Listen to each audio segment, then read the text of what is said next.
Yes, I am. Good evening and welcome to the Ansonia Board of Aldermen meeting for July 8th. Please rise for the Pledge of Allegiance. Pledge allegiance. To the flag Of the of the United States of America and to the republic for which it stands, one nation, under God, indivisible, indivisible, and justice for all. Trish,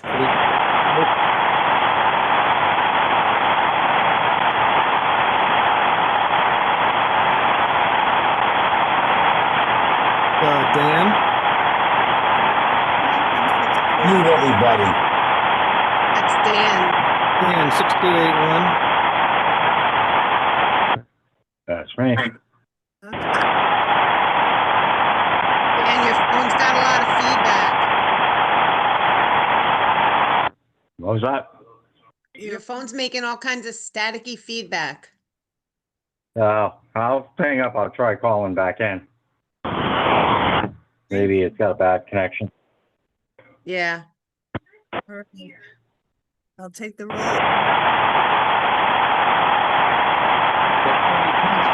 Judith,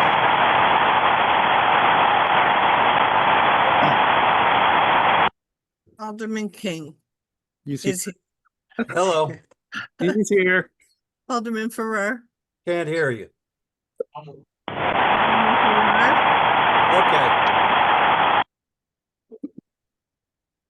Okay, I'll try one more time. Alderman Farrar. Alderman Adamowski. here. Alderwoman Tar. Yeah. Alderman Cassetti. Here. Alderman Janetti. Alderman Knott. Here. Alderman Hardy. Here. Alderman Yauman. Here. Alderman Rivers. Here. Alderman Mamone is here. Saw him President Stewart. here. Alderman Levinsky. Alderman Durant.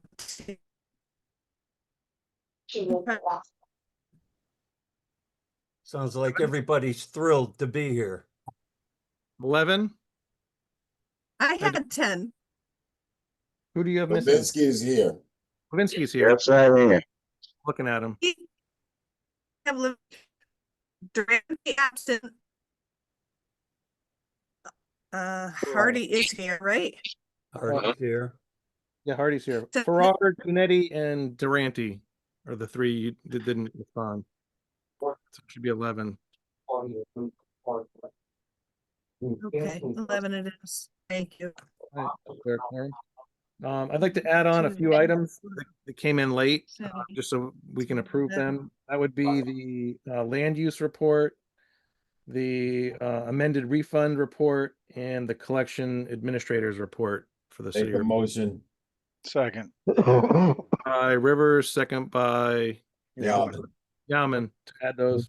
All in favor? Aye. Hi. Any opposed? All right, we had the Dan, can you, Blowing their nose or something. um, There it is. 954-6281. Let's silence him. It's Dan's phone. All right, kill it. John,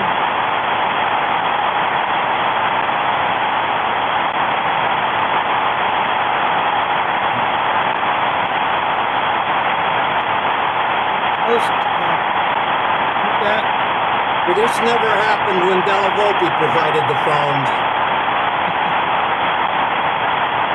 John Marini, the host, can you mute that number? Who's running this show here? Somebody call John. Dan, mute your phone. And there it is. I have been muted. There, now you're fine. You have to Thank mute- you. You can't deal with that every 2 minutes. All right, so we also have we have the summary minutes. What is it, the toilet? Flushing the toilet? Sounds like he's flushing the toilet. John, If somebody would like to buy me a new phone, please do. I don't know what else to do. It's obviously on Zoom's end because I don't hear a damn thing.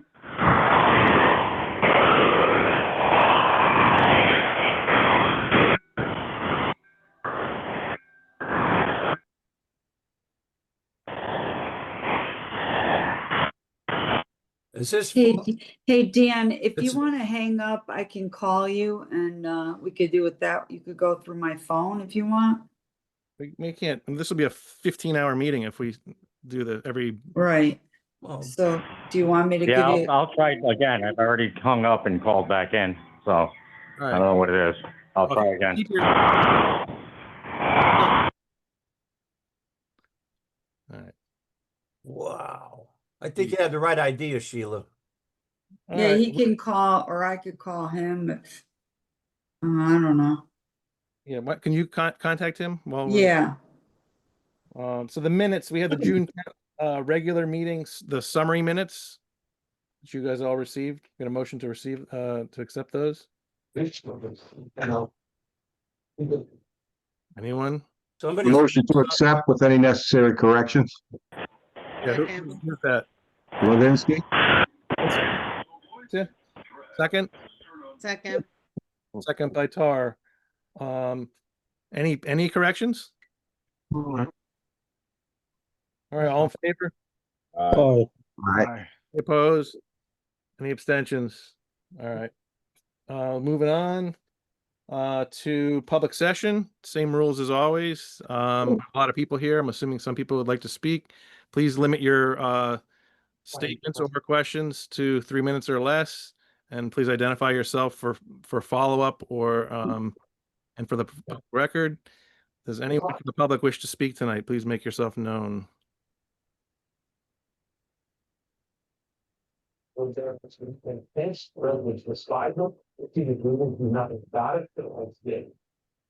Anyone from the public?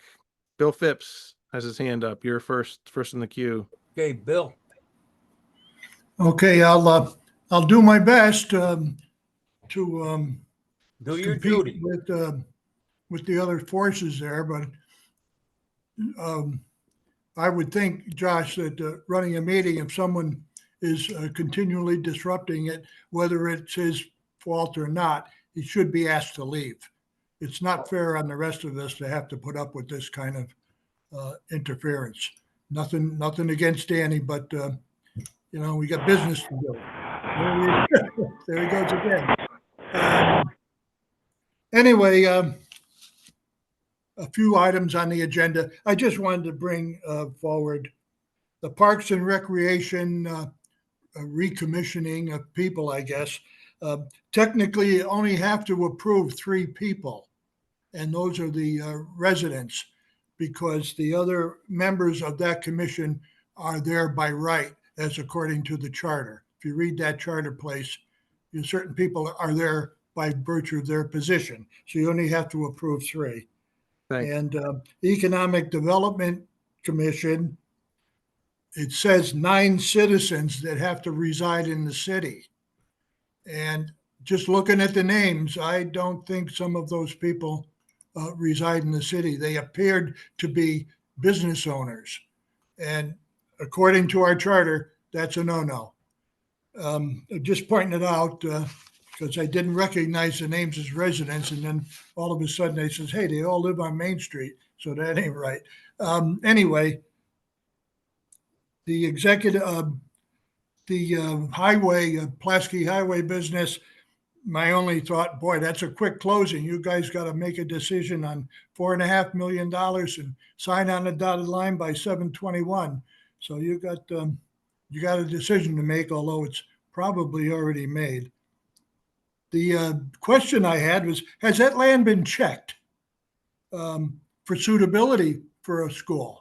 All the lands that we've gotten involved with over the last couple of years have cost us millions of dollars in reclamation projects. And it's just we know there's wetlands on it. In fact, the It was pointed out there was between 4 and 8% wetland.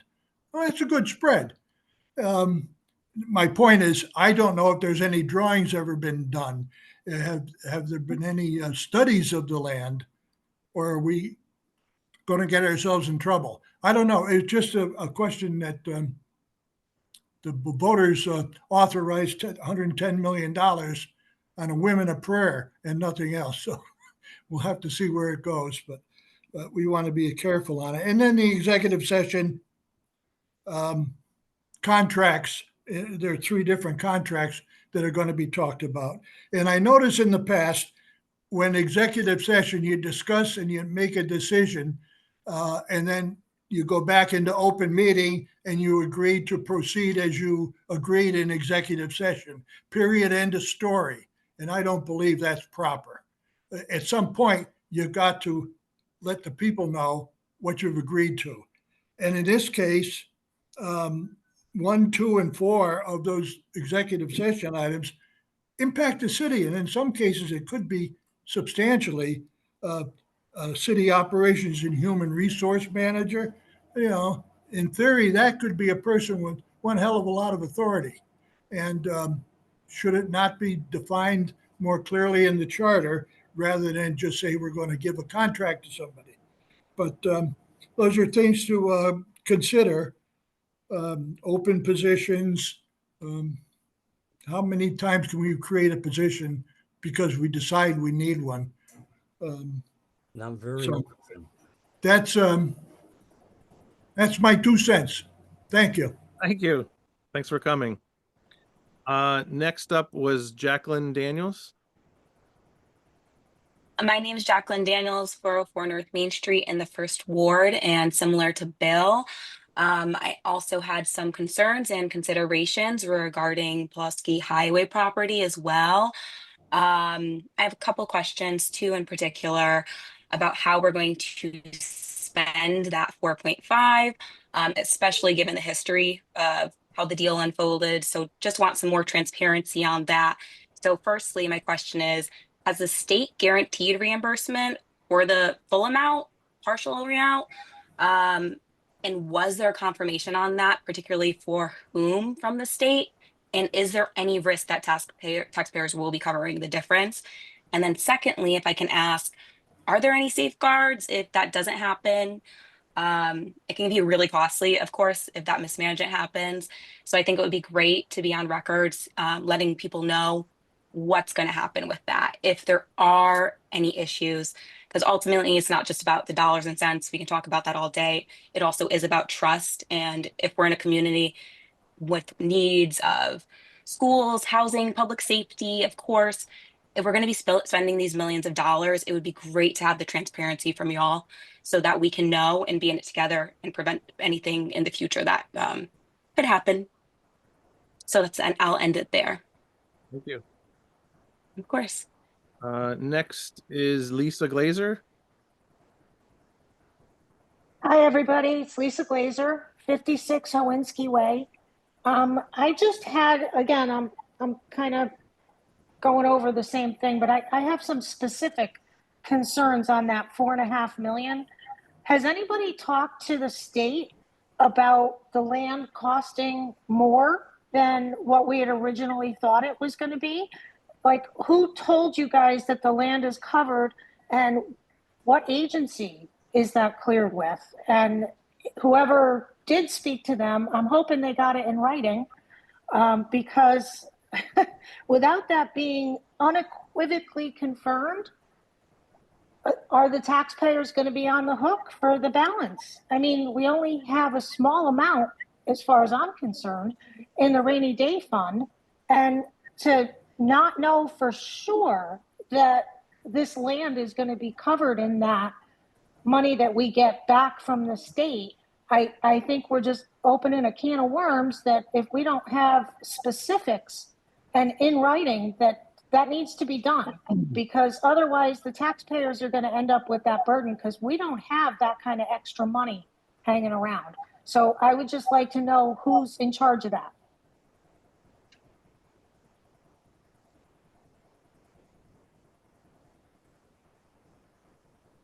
Josh, Yes, is that it?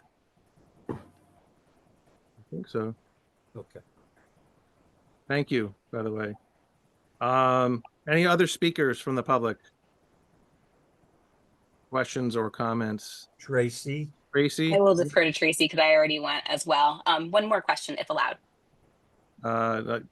We always allow one speaker, one time per speaker. Although I didn't say it, but that's kind of our policy. somebody else might have the same question, so hang on. Tracy can speak if she'd like.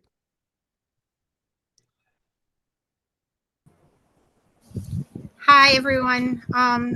I'm just on the call today to let you guys know that on July 19th, the Friends of the Ansonia Animal Shelter is going to be having a tag sale. It was supposed to be located at the Ansonia Seymour Vet, but unfortunately that fell through. So we're going to have it at my home at night at 18 Winter Street. And I just wanted to let everyone know, Maggie will be here with her bowls for sale, her shirts, and her aprons. And Wendy will be here doing her hair sparkling mermaid or fairy hair. There's a couple different ways that for the kids. So I just wanted to let everyone know that 100% of everything will go to the bill for Jeannie to help pay off some of her bill to help the community and the taxpayers. That's all. Thank you. You. Other speakers from the public? Can Tracy identify herself, last name? Oh, address? sorry. It's Tracy Brickett, 18 Winter Street. Thank you. Thank you. Sorry about that. That's all right. Thanks. Everybody knows Tracy. I don't know if that's a good or a bad thing.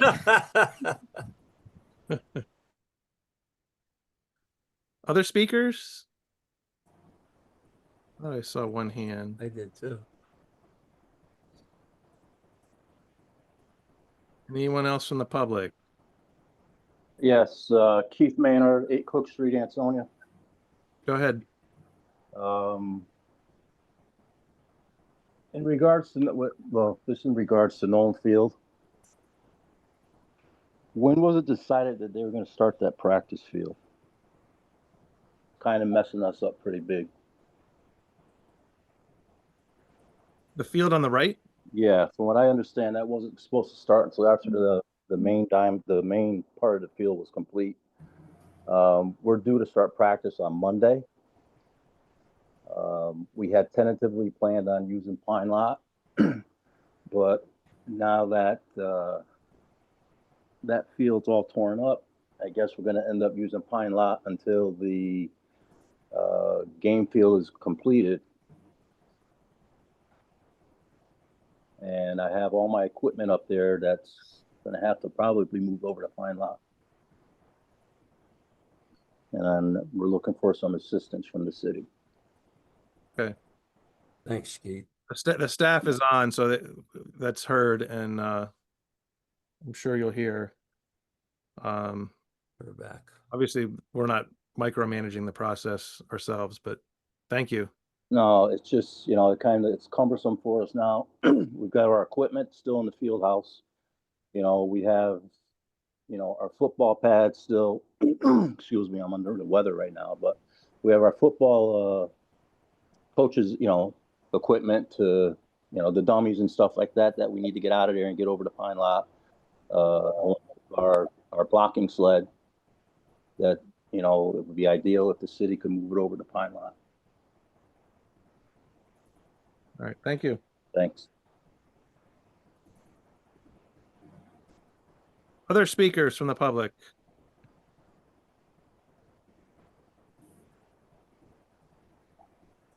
Anyone else from the public? Last call for the public. Go ahead, Thomas Egan. Hi. I'm Egan, live here at 20 Platt Street here in Ansonia, Connecticut. Thank you for giving me the opportunity to speak tonight. My review tonight's Board of Aldermen meeting packet, and just like to comment on the city's planned purchase of 6478 Pulaski Highway for $4.5 million. I reviewed the appraisal Over, Mama. Come on. in the past reports. In 2021, this property, the city's own appraiser, hired by our economic development director, it valued this land at Pulaski Highway at $620,000 under its current zoning. That's the fair market value. No zone change, no development, just a raw piece of land. So my question is, how did it go from 620,000 to $4.5 million in under 4 years? To me, the answer seems to be litigation, followed by quiet mediation. And now we're attempting to rush a deal through just 13 days after whatever the vote might be tonight. And that's based upon the land as apartment housing, not as raw land. So why is the city of Ansonia entertaining paying apartment developer prices for raw land? It doesn't make sense to me. Now, that aside, even if I'm told that 87% of the cost will be reimbursed by the state, it's up to 87%. It doesn't mean it's guaranteed. We could be on the hook for a lot of money. So if any of this part of this deal is deemed by the state to be excessive or unsupported, those costs are going to fall back on Ansonia taxpayers. So we're already seeing, and I looked at this packet today, there's over $700,000 in uncollected taxes. There's more than $34,000 worth of refunds issued this month, and it's mostly to major corporations. But meanwhile, we're spending millions on a land deal that seems inflated, speculative, and hasty. I don't know. It just doesn't look like we've done our due diligence with this. It's just appeared all of a sudden. And it looks like there's like a quiet agreement done for this. Something was done, and it was done fast, and frankly, I'm thinking it's being done wrong. So my ask for tonight, I think we should probably consider another appraisal. Granted, I understand the magistrate judge might have approved this deal, might have not. Explain to the public why we're going to go spend 7 times more for raw land that's now at apartment level prices. Doesn't make sense. And I'd like to hear what steps are going to be taken to make sure that this is truly the best deal for Ansonia. A lot of people are saying, why don't we build next to the high school? Just a thought. Because from where I sit, it just doesn't feel like a win for the taxpayers for how much we're potentially going to spend on this. I appreciate your time tonight, and I hope Mr. King gets his microphone unmuted and fixed, because I don't know if it's allowed or legal to silence a voting member. Hope you guys figure it out. Tom Egan, love you, Ansonia. Thank you.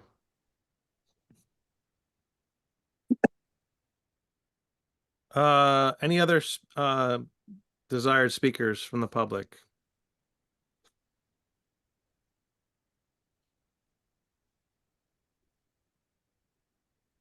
You're muted, but Ann Lynch, you're up.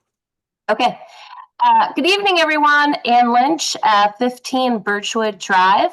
What I had written down is going to be cut short because a lot of my questions were just like Bill Phipps. The only other thing that I would like to add is I do question the length of some of these terms of the people. Most towns, most boards I thought were 2 to 3 years. I noticed that the people that are being put on the rec board, which is great because no minutes for the rec board have been posted on the city website since April of 2021. So I'm happy to see that board coming back alive. But I did question the 5-year term for most of the people on the board, and also the Economic Commission board. Again, most of those terms are 5 years. I thought most boards were 2 to 3 years. Thank you. Other speakers from the public?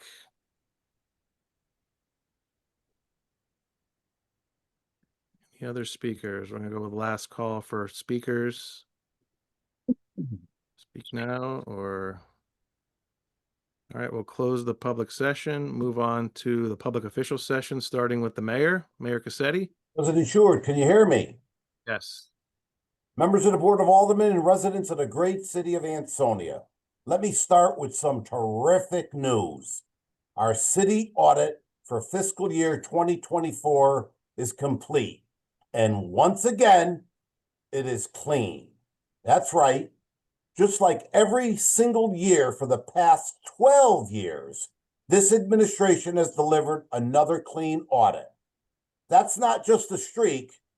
We might as well call it a tradition at this point. Now, are there things we could improve? Of course. The biggest concern raised this year wasn't about how we managed the books. It was about how quickly we closed them. Timelines have been challenged, especially when it comes to syncing up with the Board of Education side of the house. But I'm happy to report that we've already moving in the right direction. Our finance team, especially Rich Bashira, isn't waiting around. He's already initiating a process for next year's audit. Hey. That's how we work here in Ansonia. Proactive, not reactive. The goal of fiscal year 2025, not just a clean audit, but a clean and timely audit.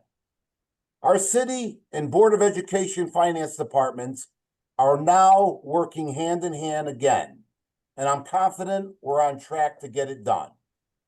Now, I want to shift gears to something truly historic.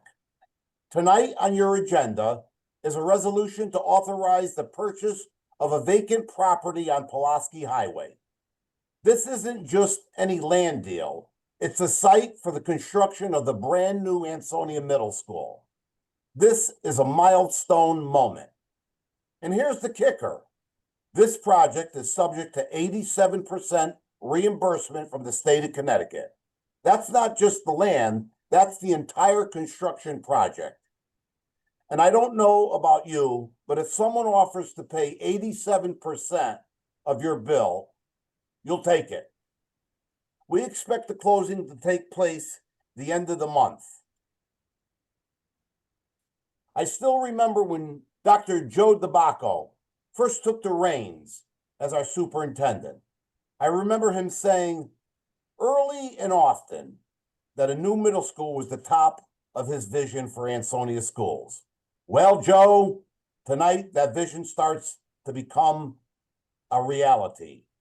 And it wouldn't be possible without the support of this board and the people of Ansonia. Thank you for believing in the future of our children. And speaking of believing in our residents, tax bills have gone out. I know. Not everyone cheers when they get a tax bill in the mail, unless maybe it's someone else's. Our mill rate is now 28.55. That's down from 12 years ago. Some of you remember when it stood at 39 mils, the rate used to tower over our taxpayers, but not anymore. Today's Ansonia tax rate is lower than Derby, Hamden, Naugatuck, Torrington, New Haven, Waterbury, Woodbridge, and even Milford. That's right. We're in a better shape than a beach town. And think about this. Many of those towns I mentioned have mill rates in the high 30s and 40s. In fact, our 28.55 mill rate is more in line with Seymour now. And our motor vehicle mill rate dropped by more than 4 mils this year. Folks, let me be clear and straightforward as I can. Taxes in Ansonia are as low as humanly possible. That's not just a slogan, it's a result. It's proof that with discipline, smart growth, and careful budgeting, we can lower the burden on families without sacrificing services they count on. despite the incredibly challenging state economy. So tonight, as we celebrate a clean audit, break ground figuratively on a brand new middle school, and show continued and committed progress on tax relief, I want to thank each and every one of you on this board for your continued partnership. We're not just managing the city, we're moving it forward. And now staff will give updates on city projects. I don't know what you have planned for this summer, but here's what's working for us. The construction of Nolan Field with completion of the football field in August. The continued demolition and remediation of the 60-acre copper and brass site, all made possible by the city's ownership of the site. Continued work on the application for developers to move forward with the remediation of the former process lab at 501 Main Street. The continued multi-sport complex project at Olson Drive. Construction of the new Ansonia Animal Shelter. Preparation for the reconstruction of State Street and continued remediation work at the Nature Center, Colony Park, and Nolan Field. I want to thank you for your time. God bless the city of Ansonia, and let's get to work. Thanks, Mayor. Next, we'll move to Corporation Counsel, John Marini, for an update. All right, thanks, Mr. President. Let me talk about right off the bat, the Pulaski Highway property, as there's been some questions from the public on that. And I think, of course, in the interest of transparency, it's good to have that conversation before consideration of the resolution tonight. Number one, the value of the property has to be highest and best use. That does not mean you're isolating a property for fair market value for vacant space only. You're taking a look at what the highest and best use is. And there's no doubt, I don't think an appraisers out there is going to disagree that residential units are going to generate the most amount of value for a site. And so it's a question of how many units can you develop on a site. With this particular site, you had two early appraisals, the first two appraisals that did indicate a value between $4 and $5 million. The question, of course, was whether or not the cluster zoning regulations would be applicable to this property and exactly what they meant for density. That's very important because when I say density, I mean how many units are you lawfully allowed to put on the property by right? And we have a situation here, there's been many eyes on this, far from just myself, whether it's been our insurance defense counsel, whether it's been the courts, whether it's been the appraisers, that you have a cluster zoning regulation that is not tied to the maximum density requirements that you would regularly look to limit the amount of units, okay? And that is why the value is falling between the $4 and $5 million range for that type of use that's been put out in the earliest appraisals. So I can say this, though, in the long and short of it, everyone wants to know, okay, what happens if the state does not hold to what they've already indicated, which is that we are getting to an 87% reimbursement for the project that does include the building and the acquisition. It is per the course of these applications. Hold on, I just want to be, huh? Can I just have everyone who's not talking mute? It's Zoom user. That's thanks. The one that's okay. So, what happens if the state doesn't come through on that? And I can say at least this. In terms of going to the fund balance, that will not happen. You have $100 million borrowed for this project, and you do remember that the entirety of the project is subject to an 87% reimbursement. So in the worst case scenario, you would go to the money that's being reimbursed and reinvested into the project. This is a question that finance could offer more detail on. And in terms of the application, the Board of Ed has put that application in. And I could say, of course, the Board of Ed in the city are expecting to get the full reimbursement as we were promised. But in the event that somehow it's less than that full reimbursement, remember, you have a $100 million project that is subject to up to an 87% reimbursement. So the reimbursed funds would go back to cover an issue. We do not expect there to be an issue because we believe the state will hold true to its indication that it will deliver the higher reimbursement rate for the entirety of this project. The resolution does go through all of the details. The appraisals are attached, as is the court's mediation statement from Judge Vadi. So you do know that many eyes were on this. And this is, of course, the way to move forward to avoid litigation and to end up with a project on a timely basis to move forward for our school system. So at the end of my update, more than happy to ask any additional, answer any additional questions that you ask.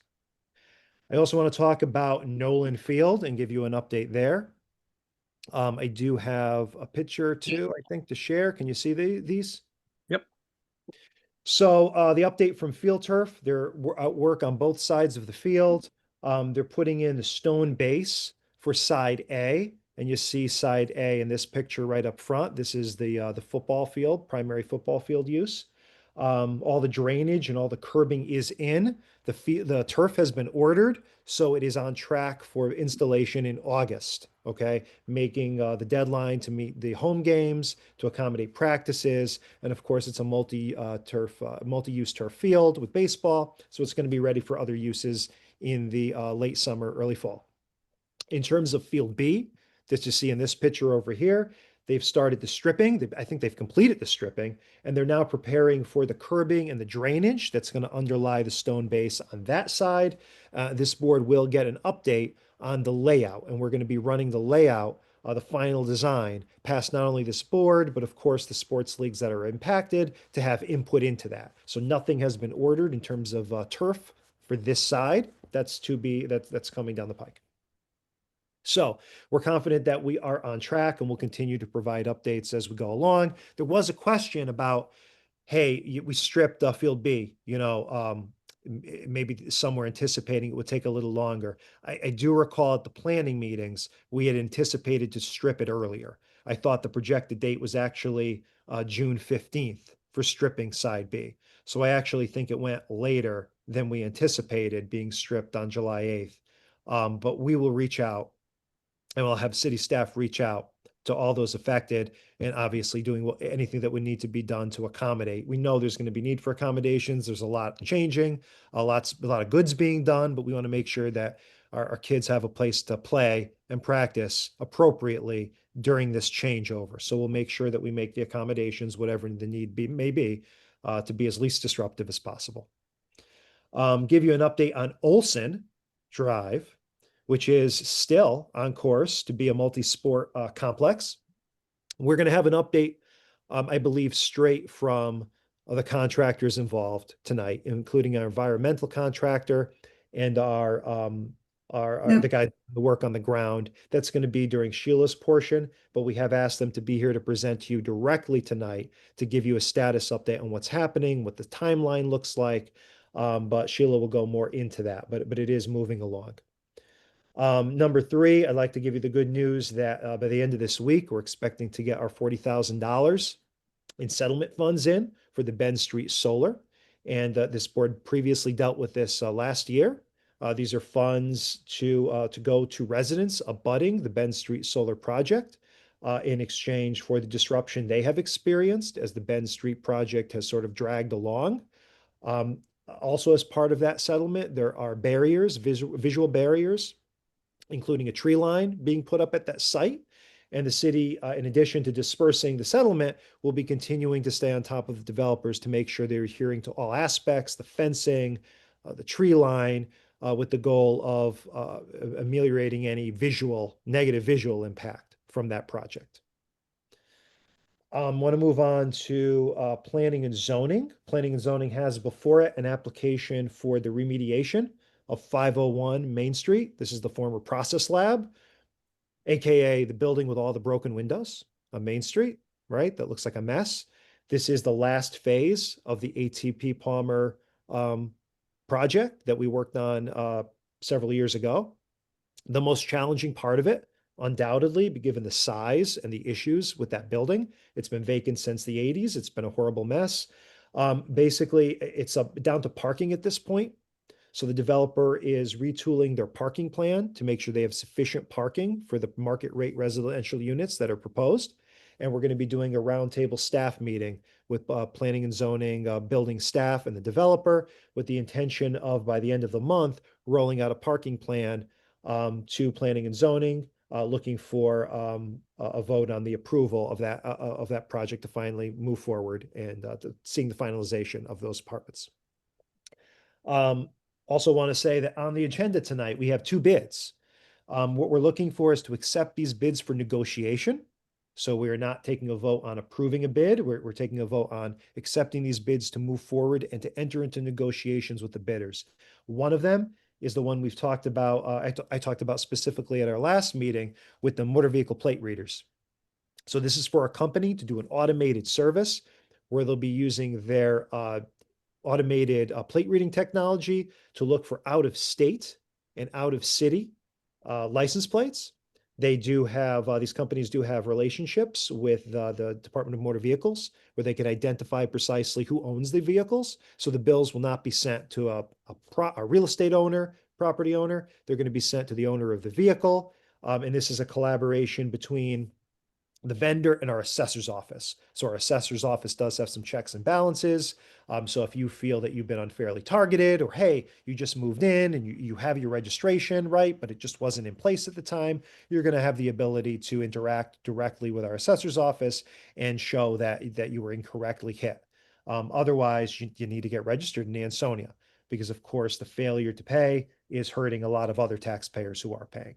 So again, we have an interview scheduled next week. David Graybosch and myself are going to be conducting that interview, and we will be reporting the results with a recommended bid back to you by at least the next meeting. You also have the SHW RFP result there, right? There's a bidder.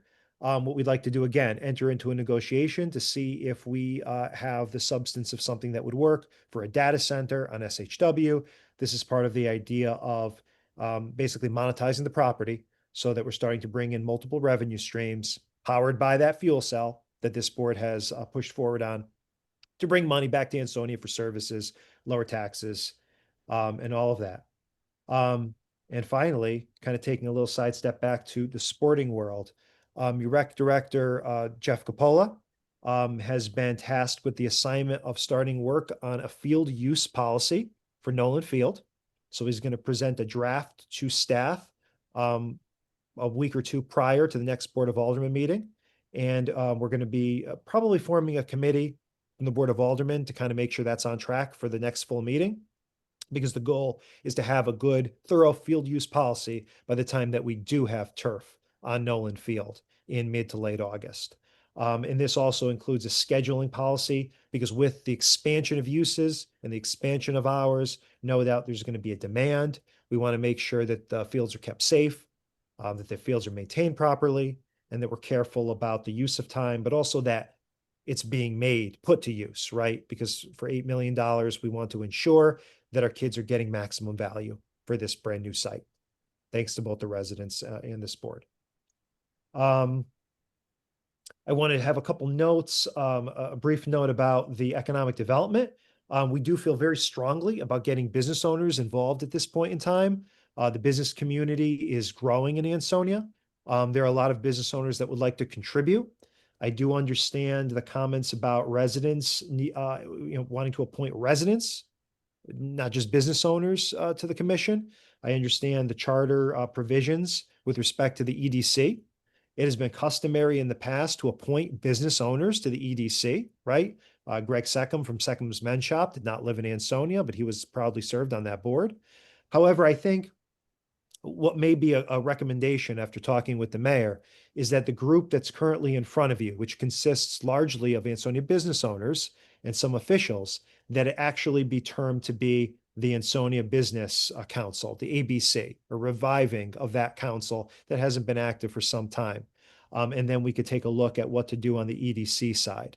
But it is an absolute priority to get our business community, that has skin in the game, actively involved in next steps for planning for our Main Street and how we could be coordinating city activities to help continue to grow and facilitate the success of our downtown, especially on Main Street.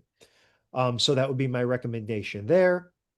I talked about Pulaski, but I would open it up at this point to any questions from the board. John, I have one quick, you kind of mentioned it, but you mentioned accommodations. One of the specific questions from Keith Maynard was moving of some stuff from up at the current site down to Pine Lot. Will that be possible? So yeah, let's have, I think, Keith, if you could reach out to me directly or Jeff Capola directly tomorrow, we could set up a meeting. We could highlight what needs to be done, when it needs to be done by. That way we can make sure you are accommodated. Thanks. I have a comment. Correct me if I'm wrong, but I thought that the work on the other field wasn't going to start until field A was done. So my recollection was they were looking for a June date at all of those meetings because they were concerned. They wanted to make sure they were moving things as quickly as possible to avoid a situation where they were pressing into the winter. So, you know, in terms of the date, I'm thinking it actually was happening a little later than I anticipated, Field B. But in the aftermath of that, you know, certainly we can make any and all accommodations to make sure that there's a place for practice. John, this is Tony. The discussion that we had was centered around, there was some, I don't know if it was All-Stars or something with some, playoff baseball that was, happening mid-June. And we looked at the schedule and we said, once that was done, we were good, which is how we ended up with that mid-June date. So I do recall, because I even asked, I said, so we're going to have both fields torn up at the same time. And the answer was yes, to avoid, breakdown from field A, moving all the equipment off site only to bring it back 2 months later to restart construction. So it was when they were done with A, they were going to rapidly move over to skin B and get that ready for the drainage and everything as well. Yep. So I do recall that mid-June date that was thrown around. That was, I don't know if it was specifically June 15th, but it was mid-June we talked about. So for us to get all of that equipment over there, you're gonna have to rent one of them trailers over there or something to get all the equipment in. Yeah, we'll see what Tim would recommend and we'll see exactly what needs to be moved. But I would say it needs to be a top priority to make sure we move quick and get them what they need. And Keith will, we'll reach out in the morning and see what the situation is. Have Public Works guys take a look at it, and we'll make an accommodation. We'll figure out what the best, most efficient way to move is. Thanks, Chicago. Okay, thanks. Any other questions for Corporation Counsel from the Alderman? Just through you, Josh, to all that work hard for this city, that do things on their own to make sure that everything that's in place so that the city will gain as much ability to supply the things that the residents need, how hard we work. And it gets me sick when I hear the complaints that I have no idea how hard it is to run a city. It's always fair to ask questions. It's always fair to try to understand what's going on. I think it's interesting, even with the Pulaski Highway, right? We're in an interesting situation because, even if the city, hey, back over a decade ago, I was on the board of Aldermen and, I called for the purchase of Pulaski Highway back then, over 12 years ago. Ironically, right, if we were able to do a purchase back then for $1 million or so, if the state holds true with its reimbursement right now, we'd actually be getting the property for less today than we would have if we purchased it back 12 years ago, right?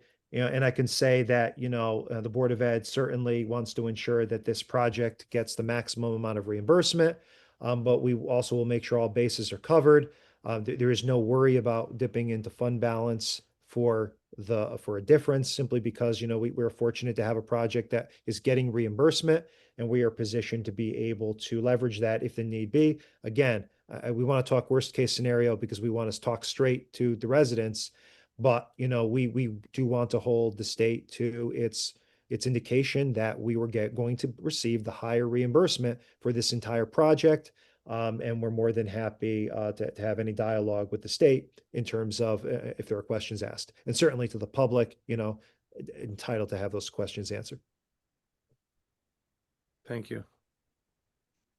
All right. Any other questions from the Alderman for John? All right. Next up, we'll get an economic development update. Sheila O'Malley. She's, I think she's muted. Sorry, guys. Thank you, President Shewart, members of the Board of Aldermen. Let's turn our attention to Olson Drive, which I just want to say is a entirely different project from Nolan Field. This is a privately held piece of land, and it's a piece of land that was and still is to some degree contaminated. So with that, I'm going to turn it over to Brian Sirowich from Ty and Bond, who's the environmental project manager for this site. And Brian can update you on what's been going on and a little bit of a timetable. Josh and Tony, I just want you to listen carefully. okay. Good evening, everyone. Josh, I just asked to share a couple of photos, if possible. I'd like to share my screen. Just you should be able to. Where'd you go? You should be able to share.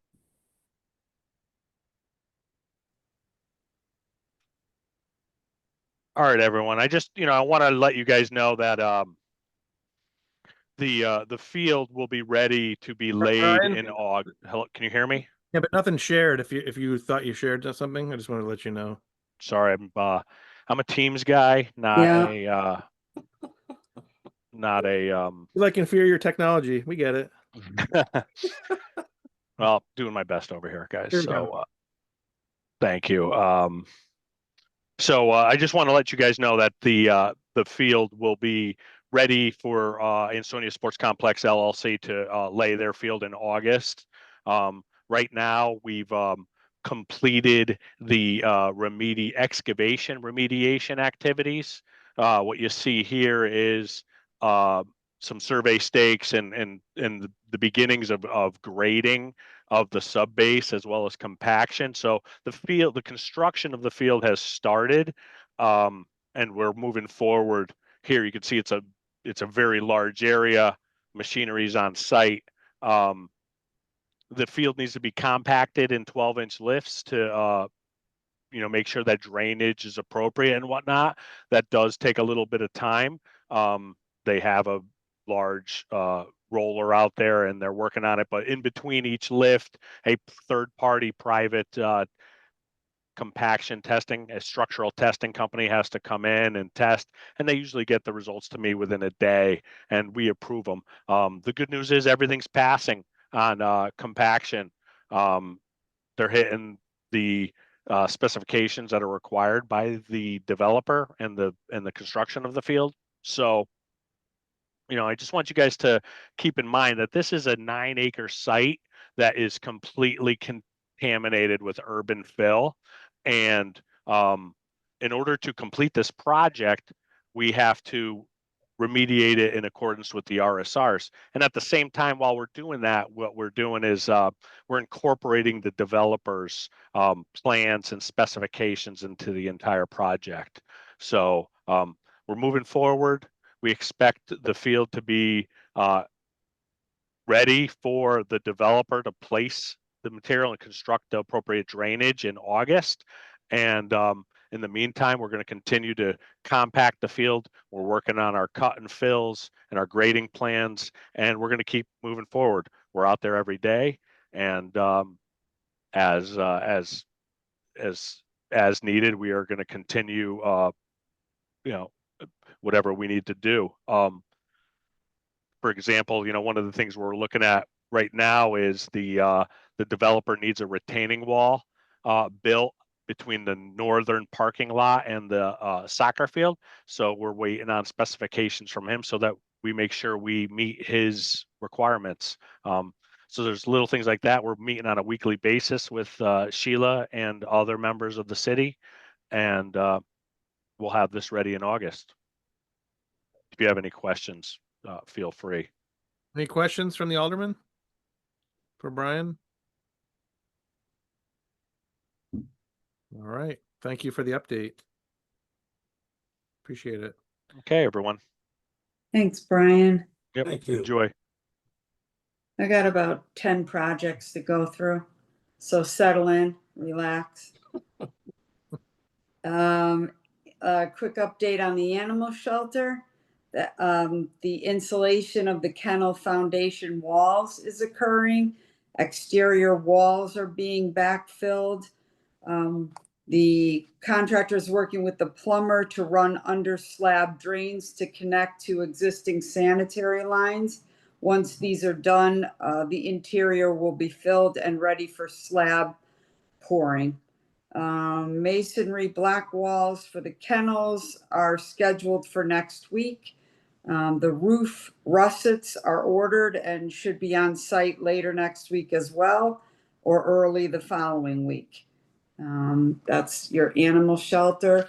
For SHW, ongoing demolition, retaining wall bids are due tomorrow. So we are going to renovate and build new portions of the retaining wall in preparation for the fuel cell. We're coordinating with the utility companies, doing the trenching for all the utilities, water, sewer, gas, and cellular is also being coordinated. And right now, our contractors are demoing and removing soil for the fuel cell slab. So that's ongoing. State Street, we're in the rights of way process. We did, as I think I mentioned in last month's meeting, letters went out to the residents who were going to be in some way either small or most are small way affected by this project with new driveways or curbs or new walls. And we did hear back from 3 of those residents, and we're going to be scheduling meetings with the residents to talk about any easements we need, etc. And we're hoping to go out to bid in September for the actual construction of the rehabilitation of that road. We are also going out to bid this summer for the CMAC improvements. And we are trying to coordinate with, we are coordinating with Metro North on that, because those are Main Street and side streets improvements that are going to enhance and make traffic flow better for the train station platform improvements, which are going to be coming. Let's see, Riverwalk, we're also somewhat in the rights of way phase, which DOT will be handling for us. We are settling in on a preferred alignment. We will be presenting that preferred alignment. And once the rights of way issues are resolved, that kind of drives the timeline. But as you recall, this is a large grant. It's about a $4 million grant for the next phase of the Riverwalk. And I think that's it. I think that's it. All right. Any questions from the Alderman? Yes, Sheila, on the State Street project. Yes, sir. So just a clarification, during your last report, or at least the last report that I heard, you suggested that the project would be completed this summer. I just heard you say that the bids would be going out in September. Did I understand that? Yeah, I wish the project were going to be completed this summer, but the rights of way issues have to be resolved before we can move forward with, actually taking and recreating driveways and curbing and all of that. But yes, end of summer, early September, we hope to go out to bid for the contractor to do the actual construction. Boy, that would be great if we And could. so how long does the bid process take? Bid process, we typically go out to bid for 3 weeks on a project of that size. So, about a month for the bidding process, and then get approval from the state for to award the contract, and hopefully we will take advantage of the fall, early September. So as you know, this is 5 years later from when this was announced in 2019. Yeah, and There's a great deal of frustration from people over, getting a realistic timeline that will, people can depend on. So is that next spring of 26? I mean, Construction? I want to be optimistic and say that we might be out in the fall for construction. That's very optimistic. We have to get approvals, but yeah, if not, then it would be spring. Okay, and has the city appropriated its share of the funds for this project? Yes, we have set aside the funds for this project. Okay, so I think we're looking at spring of 26 then. This will be a 6-year timeline, which is. I don't want to wager any bets, but Steve, if you recall, right, we had a design and we're ready to go out to bid or ready to go forward with this project when the state decided that it needed to be expanded, wasn't satisfied with the scope and limits of our project. And with that expansion was an additional $2 million. So the project became much larger than what was initially contemplated. And I also would tell you that when the utilities get out there and they do well in advance of any of our projects, it almost seems like, oh my gosh, we started this project, we stopped it, we're not moving with this project. It's the utility companies that have to get out there and do their thing before we dig up the road, right? Or dig up, whatever we have to dig up. I'm reminded of Wakely because the gas company was out there well in advance, and it just seemed like it dragged out our end of things. Once we get approval for a successful bidder, we'll hit the ground running, so to speak, and we'll be out there doing the reconstruction. So yeah, I appreciate everyone's patience with this. It nearly doubled in scope, and there are so many layers of approvals that we need before we can move forward, unless we want to use our own money, and we don't. So okay, so I'm going to assume then we're probably realistically looking at the spring of 26 in terms of. I just think it's important that we give people a realistic timeline and not make promises that ultimately turn a positive into a negative, because people don't think it can happen, or they feel it's like, they don't know what's happening. So understood. All right, I appreciate the clarification. We'll do the best we can to move that up, but yeah, that's fair. Thanks, Steve. Any other questions for economic development from the Alderman? All right, thank you. Hey, I got something to say. Go ahead. Sheila, Yes. thank you for all your hard work on this. Thanks, Joe. I really appreciate it. I know you work very hard on this. Thank you. Like my dad always told me, you can't rush perfection. So all right, when it gets done, it is perfect. So thank you. Thanks. Thank you, Joe. With accolades. Thank you. Did you hear that, Steve Adamowski? Did you hear that? Perfection is forthcoming. Well, I'm glad to hear that. Yeah. Beautiful. No, did you hear that, Josh and Tony? I want to know. We heard it. Okay. So ends that update. And we'll move on to Chief of Police, Wayne Williams. Welcome tonight. Thank you, President Stewart, Board of Aldermen. Thanks for having me here. I will try to keep this somewhat brief. I don't have a lot of projects to talk about tonight, so it seems like you guys have a lot more work to go. A personnel update, just so you know, we had a couple of people graduate from the police academy, so we have 4 officers. You'll see them around town, 4 new officers that are in field training that lasts for the next 10 to 12 weeks. We do have another officer that's still in the academy that'll be graduating at the end of July. So hopefully by the fall, we'll have 5 new officers out on the road. We have 6 open police officer positions still here at the police department. One of those is a sergeant's position that we're holding off on filling due to manpower issues. So we are continuously taking applications. The next academy for us is in September. We're actually conducting some interviews on Friday of this week. But if anybody has anybody, feel free to send them my way. We are working on our Tier 2 police accreditation. It's due at the end of the year with the academy. So we are hard at work on that.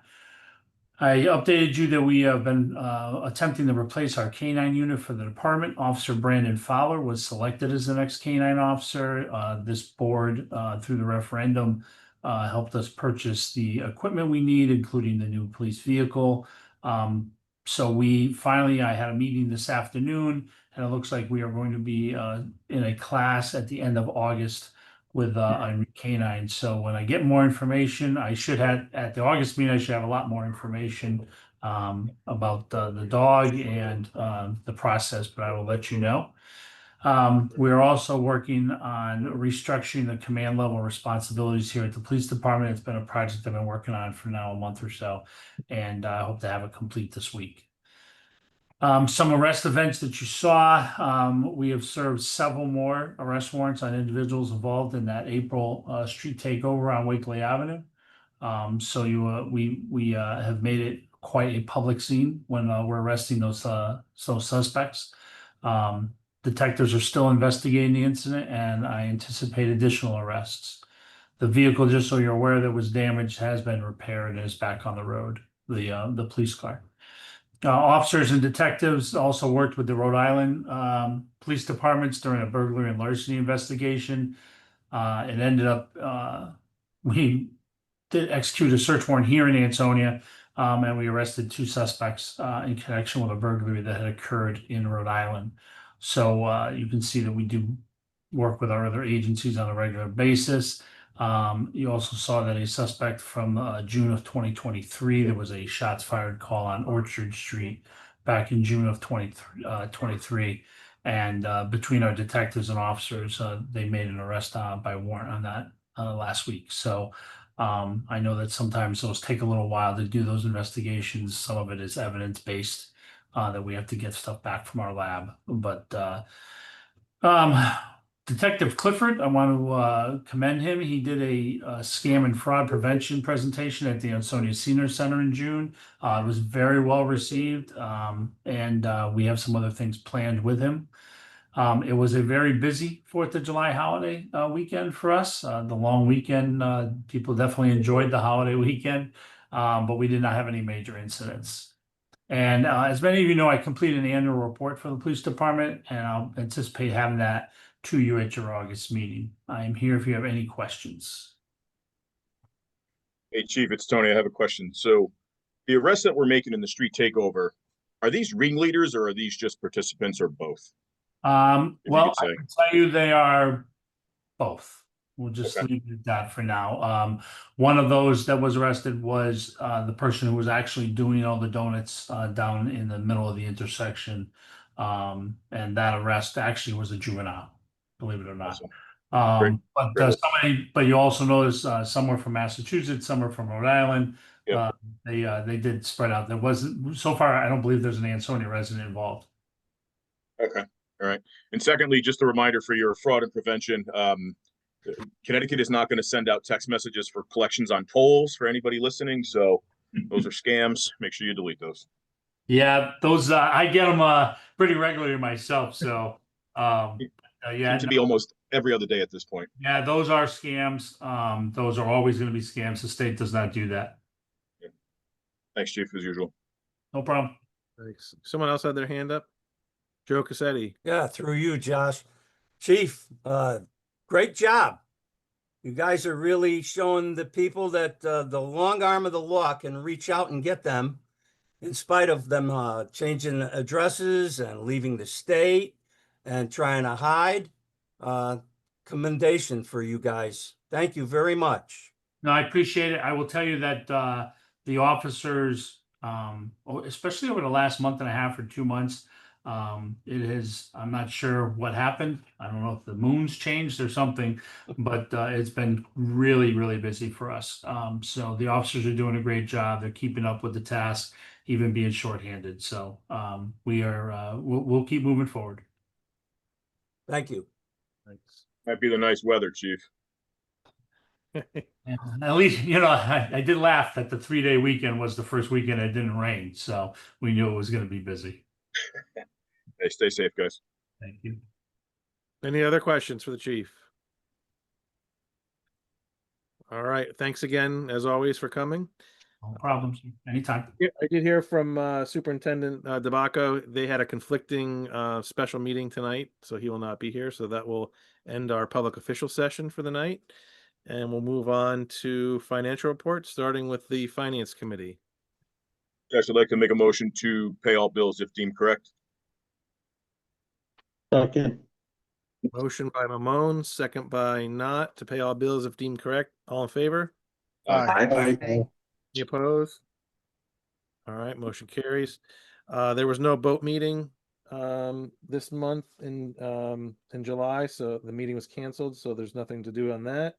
And then the request for refunds was in your packet in the amount of $34,413.56, if deemed to be correct. Got the amended amount. That's the amended report, yes. I'll make a motion to accept that amount as stated. Second. Motion to accept as stated by Mamone, second by Tar. All in favor? Aye. Opposed? All right, motion carried unanimously. Monthly reports. This is a banner month for reports. I think it was the most staff reports we received. Thank you to all the department heads for submitting those. And hopefully, you went through those, but I just like to get a blanket motion as always to accept those and place them on file. Make a motion. To accept, or I'll second it. Motion by Rivers, second by Mamone. All in favor? Aye. Any opposed? All right, motion carries. And thank you again to them for submitting those and supplying us with information as to what's going on in their departments. We have nothing under accidents and claims. There's one communication. It's from me, and we'll take it up later under appointments. It's just proposed approval for a new member for the Ansonia Fire Police. The letter is included in your packet 2 places. In communications, it's also included under appointments. So we can take that up later. Then we'll move on to the appointment section. So there's 2 things. The first one is the mayor's letter dated July 3rd. Hey, Josh, can I cut you off here? Sorry. So in light of the update that John had given, specifically the plan or the draft of the field that, the rec director, Jeff Capola, is going to draft, and, some of the feedback from the residents, I wanted to make a motion to just table these 2 top committees that are noted here till next month. Second. Okay, motion to table by Mamone, second by Cassetti. Any discussion on that? That's the Parks and Rec Board and the Sports Advisory. And I guess I would just ask the question to the board and to you, Tony. In light of John's update with regards to attempting to change Economic Development Commission to the Ansonia Business Council, do we also want to table that to allow that to occur? Because those appointments for the EDC as opposed to appointments to the ABC. I think what he was proposing though was those members, because it's mostly business, and just changing the title from EDC to Ansonia Business Council. Okay. Yeah, I think the first 2, Joe, I think are dependent on Jeff's draft. I think the draft should come first before, we should have, I think, the policy in place or the procedures in place before, we're appointing that. So I'd like to see that come around. The third one, I think we should handle under a separate motion. Okay. All right. So we have a motion and a second to table those sports appointments. Second. Motion and a second. All in favor? Aye. Any opposed? All right, so we'll take that up at a later date. We'll hear from Jeff in the meantime.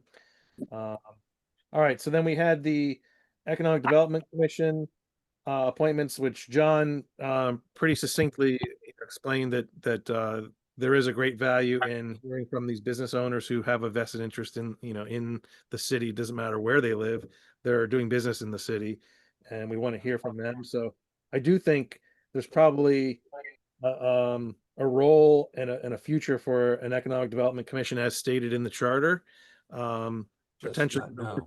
in conjunction with that, but I would propose along sort of what John was saying was to just simply rename those appointments as the Ansonia Business Council and go forward with them, and then we could always pick up an EDC later on should we want to. But that's my thought. I don't know. Yeah, no, I'm fine with that, Josh. As long as that's what John, I just want to clarify that's what John was saying, because I understood it to mean that he wanted to reappoint everybody under the ABC. So if we could just get a clarification from John. Yeah, I believe that the appointment to the ABC is really the prerogative of the Board of Aldermen. There's no process set up where the mayor has to back up and re-nominate. So if the board simply changes the heading and acts also, under the Okay. agenda to maybe amend the agenda to say that we're making an appointment to the Ansonia Business Council. It's a regular meeting, so you're able to do that. John, it's Beth. Can I just ask, doesn't the council have to be created before you can? The Board of Aldermen could always establish an ad hoc committee, as it has done in the past for a variety of different reasons. So there's nothing that would stop it from doing so here. If it's something that's created by charter or ordinance that requires the mayor to back up and do nominations, then I would have a different opinion. But given that it's being created simply as an ad hoc committee of the Board of Aldermen with business owners and residents, there's no reason why they can't do that for this particular initiative.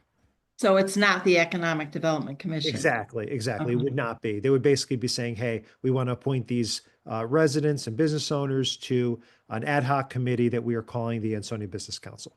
Okay, that was the clarification, because I know the Economic Development Commission is in the charter, so I just wanted to get clarification on that. But with that said, John, I'll take your lead and then make a motion to establish an ad hoc committee of the Board of Aldermen named the Ansonia Business Council. Second.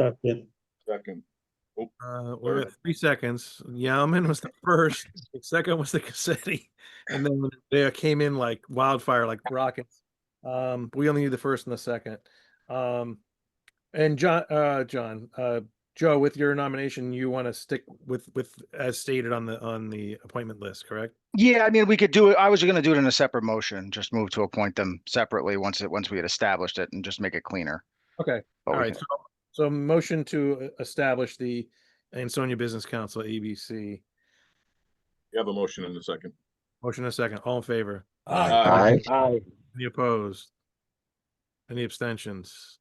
All right, so motion carries. All right, now Joe? Yeah, and then I would make the motion to have those same 7 names that are listed on, page 29 of the Board of Aldermen packet, including Josh Shewart, Marcia Palma, Bobby Tarr, Michael Boyarsky, sorry, Ronald Saracino, Jerry Nassarino, and John Androwski as members. Second. Motion by Yauman, second by Mamone. All in favor? Aye. Opposed? Any abstentions? I'll abstain. One abstention, Tar. I'm going to not abstain because I'm replacing Yauman, so I'm just going to roll. I'm going to vote. That's why I voted for you. Yeah, that's why I voted for myself. Thanks. All right, so motion carries. And we'll move on with that. And then the second appointment was in that letter that I sent, which I said is in the packet twice. So the appointment came from the Eagle Hose to the Fire Commission. Fire Commission unanimously approved it, and then as usual, that comes to us.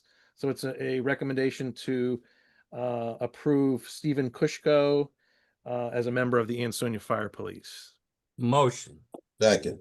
Motion by Cassetti, second by Rivers. All in favor? Aye. Opposed? Motion carries. Thank you for your service. Appreciate it. He's been a very active member of the fire department as well. All right, we'll move on to appointments. Let's see what else we got. We have no resignations.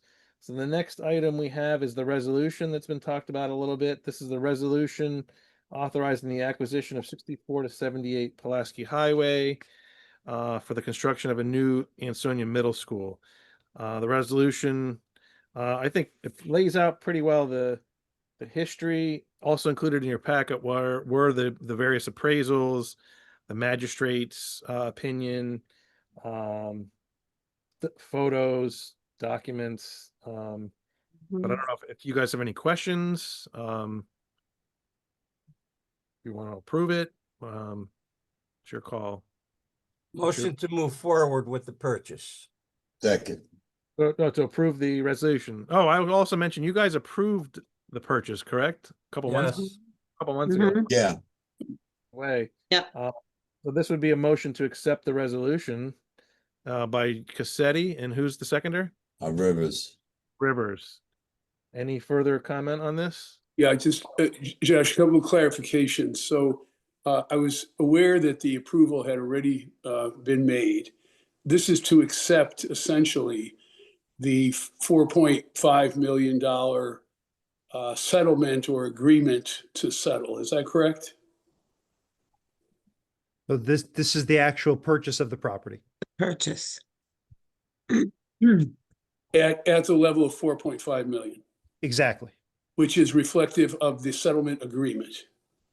That's correct. So the settlement agreement needs to be made first, correct, John? Was already done. Is that not what you did? That was discussed and we received authority to move forward. So this is actually moving forward with the main component of that. Okay, so I guess my question is, the settlement agreement has been agreed to by the parties? Exactly. Okay, and this is then this motion is necessary To buy the actual property. to actually buy the property at the price of 4.5 million. Exactly. Okay, so I guess my question here, in my experience, the state's reimbursement of property is relatively new, the last 3 or 4 years, I believe. And so there hasn't been a lot of experience in this, but the one experience that I've had with it suggests that the state approval process for land acquisition is different and somewhat more rigorous than the approval of the building expenses. In other words, DAS will have to look at this deal, essentially, right? Do its own due diligence and determine whether or not it's going to use, the money of taxpayers from all over the state to supplement Ansonia at the 87% level, which our state representative had arranged for previously. So under those circumstances, if that were not approved by the DAS, you had in your report earlier, I wondered if you could reiterate what the city's options would be if this was not approved by the DAS for reimbursement. Yep. It's obviously our position that there's more than enough documentation to justify the purchase price here. I also think it's important to remember that, of course, this was subject to litigation because this was not a voluntary sale, right? We moved forward with eminent domain because they were not willing to sell at a lower price. That being said, there is now quite a trail of appraisals, courts input, all for the DAS to review. So we're more than happy to answer any questions and go through the entire process and history with DAS. We also, again, are going to be looking to have the full rate honored because it is, of course, part and parcel of the overall package. That being said, if we're going to say, all right, what happens in the worst case scenario and we are not getting the full amount of reimbursement, then the city will, number one, of course, have $100 million of the total project to draw from. But of course, other elements of the project, the rest of the project, right, is subject to the higher reimbursement number. And the reimbursed dollars could be reinvested into the project, specifically reinvested into the acquisition. So there's not going to be a scenario where the city is going to have to dip into permanently its fund balance in order to support the sale. In the worst case scenario, the city would simply look to taking the reimbursed dollars from the state and covering the shortfall. At the same time, I don't want to say that the city anticipates a shortfall or that it expects a shortfall. Certainly the Board of Education, the city, and I would anticipate all of our state representatives will fight to ensure that we have the maximum state funding on this important project, given that this was the site agreed upon, of course, by the Board of Ed in the city as ideal for this project. And it was acquired in the most reasonable way possible, given the nuances here, taking into effect the regulations, the cluster zoning, et cetera, and the whole context of eminent domain. Yeah, so I just want to clarify. So my question is around the degree to which the city would be responsible for the 4.5 million should this not be approved by DAS. And so you're saying that what I understood you to just say is that the city would front the 4.5 million and then to be reimbursed through the building reimbursement. Well, so Years down in the the worst road? case scenario, so we're going out to issuance of the borrowed money. So you're talking about the 100 million being borrowed for the total project. So in the first instance, of course, the purchase price is going to be covered from those funds. We're anticipating that this portion of the project, along with the rest of the project, will be reimbursed up to 87%. And of course, we're going to be advocating for the maximum reimbursement. If there is some sort of shortfall with this portion of the project at the end of the day, for whatever reason, remember, we are getting reimbursement on the totality of the 100 million, and that reimbursed funding at the end of the day could be used to make up the shortfall because those are reimbursed dollars that are coming back from the state on the rest of the project. Now that reimbursement is several years from now, probably 5 years from now, 4 or 5 years from now, given a 3-year construction schedule. So what I hear you saying is that this would be covered from the bonding, city bonding, and then those bonds could be retired 5 years from now after, paying 5 years of interest, but not 20 years of interest. Exactly. It all goes into the final calculation because remember, even if everything is golden and you're getting the full reimbursement, you're still going to have that delay in getting the actual reimbursed dollars, right? So you're still going to be in this position where you're fronting all the money from the borrowed dollars, right? Because getting the maximum reimbursement doesn't mean you're getting it early. You're going to be reimbursed when the state reimburses you, period. So it's going to affect how you settle up at the end of the day. But it's not going to affect anything in the next several years because, to your point, you're not getting the actual reimbursement in hand, regardless of what the level is. Okay, and I'm just wondering, has there been any informal discussion with DAS prior to this point, or do you anticipate any prior to the deadline here? So, but prior to the closing, I'm going to follow up again. Rich Bashara, president of the Board of Ed, right, and with our finance department, has been fully informed as we've gone along about the price. Our superintendent has been in conversation. Yep, as well. He's informed as well. So, prior to the closing, obviously, the more surety, the better. And of course, we want to know if there is an issue or a question. We're more than happy to start that conversation early because we do believe we're entitled to the maximum reimbursement here. Even though it's reimbursed, we want to make sure it's reimbursed to the maximum level. Again, I believe the city's deserved to have that reimbursement. I think it makes sense. And certainly we're going to advocate fully to achieve that. But again, if we were to delay this approval until after those discussions with DAS were held, and there was an indication that DAS was willing to approve this, how does that enter into the court timeline for the settlement, which I understand is imminent, right? Well, there's the settlement, but there's also the ongoing litigation. So you are talking about incurring substantial litigation costs as you move into the more complex phases of discovery of the litigation.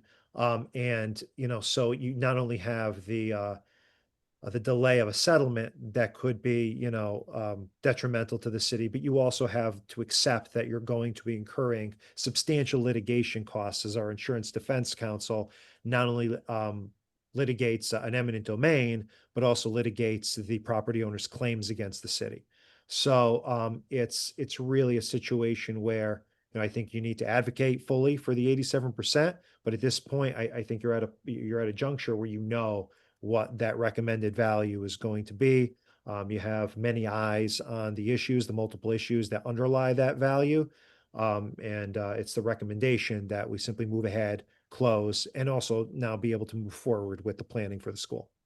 Okay, so what I'm gleaning from all of that is that regardless of whether or not DAS is comfortable with the situation, right, or the totality of the situation, in order to satisfy the legal settlement, this needs to be done now.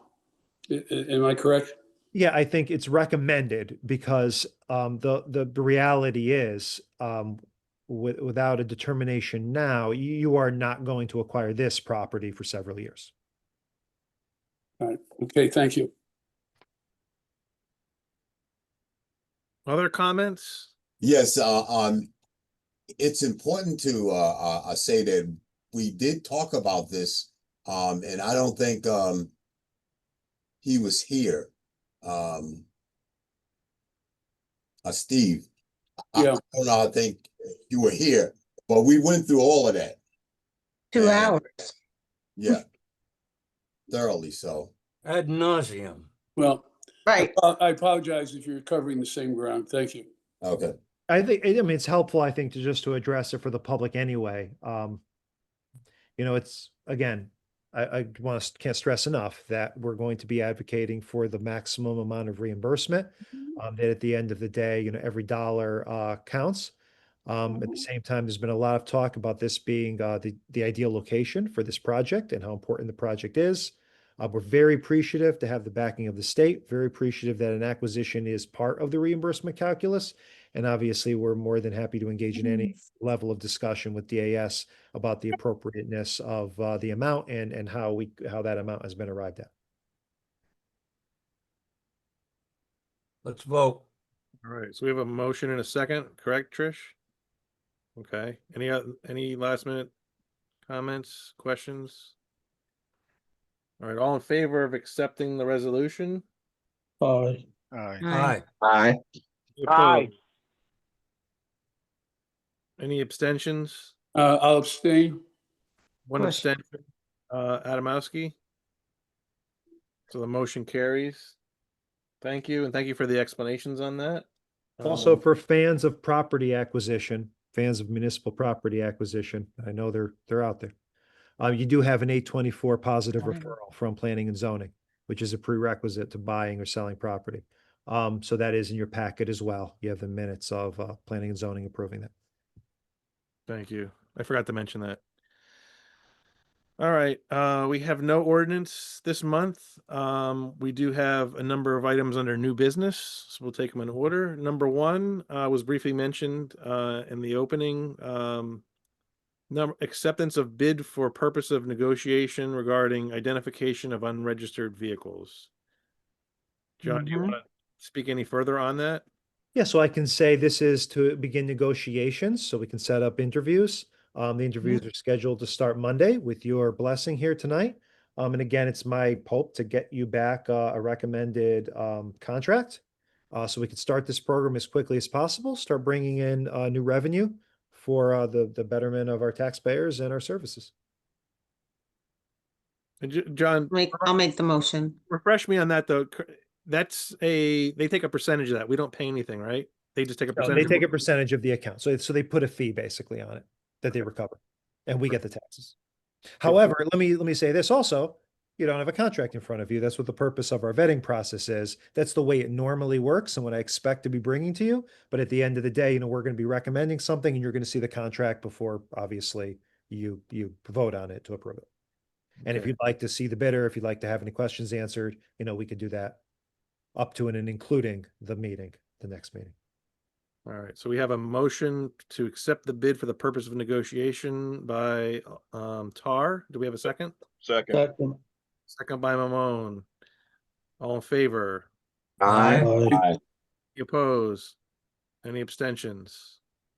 All right, motion carries. So good luck with that. Number 2, acceptance of bid for purpose of negotiation regarding data center at SHW, Ansonia Copper and Brass sites.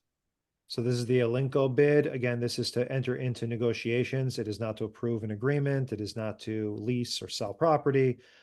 This will be subject to interview and talk between staff and the bidder. And if there's something to recommend, we will bring that back to the board. It's our hope, of course, to have something to talk about at our next meeting. Make a motion. Second. Motion by Rivers, second by Yaman. All in favor? Aye. Aye. Any opposed? Any abstentions? Okay, motion carries unanimously.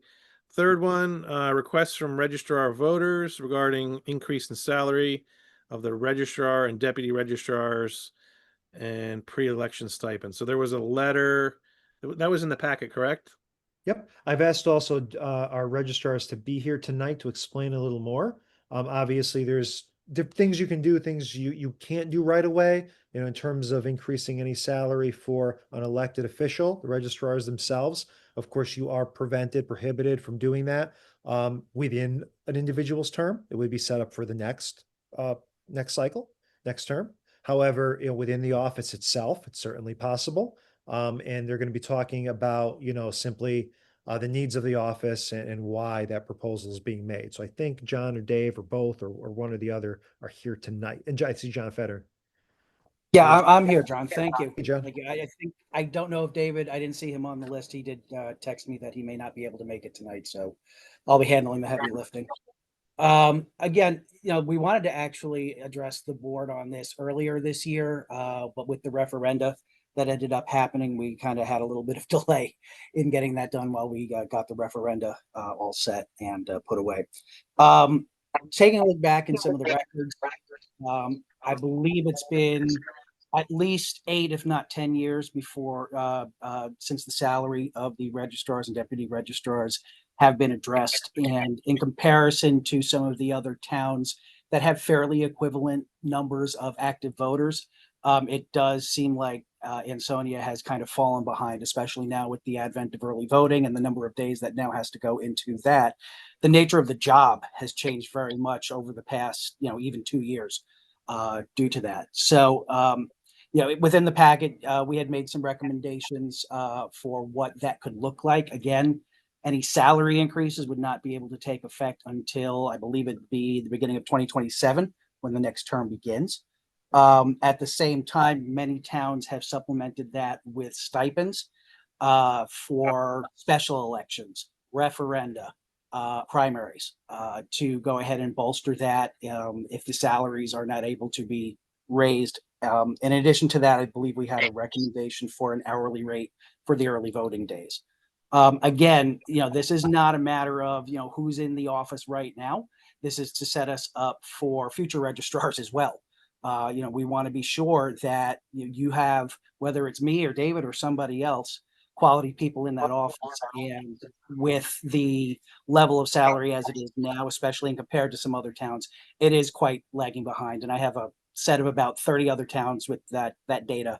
If anybody is interested in looking at it, I can absolutely share that with you in terms of where we sit compared to some other comparative towns. So that's basically it. Happy to take any questions from the board. Any questions for John from the Alderman?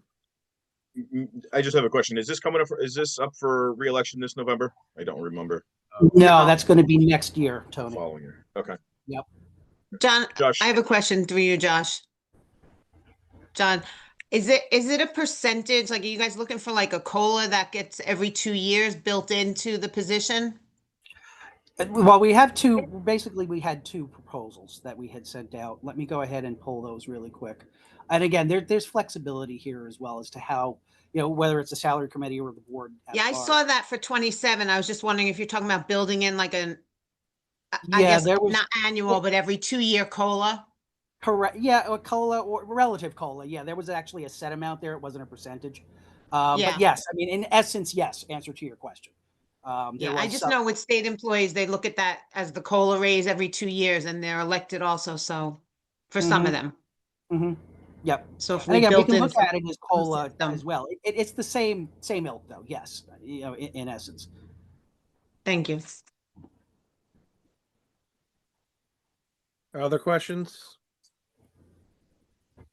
So, and again, I think a lot of these, Josh, are just, I'll call them stale. It sounds like these are stale. I think there was some talk for the city clerk as well. I've always been an advocate that the mayor's, I think, is stale because again,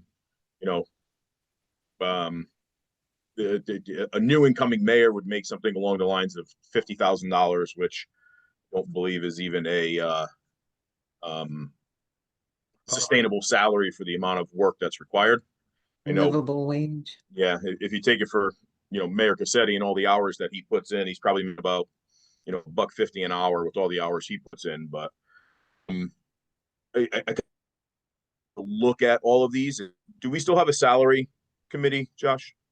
We don't, or it hasn't been meeting. I mean, I can always set something up, a smaller group to talk about it and then kind of bring it it would come to the full board anyways, but obviously this needs a little bit of some eyes on it. There was some good information that they sent along. And as you pointed out, there's other weak spots that we probably should be looking at as well, the ones you mentioned. Yeah, and I think the mayors might be, and I think even like the clerk might be potentially a charter change or an ordinance change or something like that. But I think it's again, I think we should probably push it to salary first.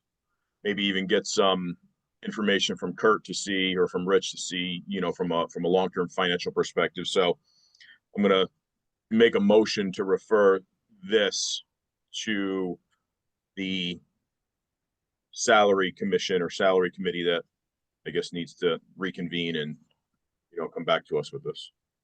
I'll second it. Motion by Mamone, second by Tar. All in favor of doing that?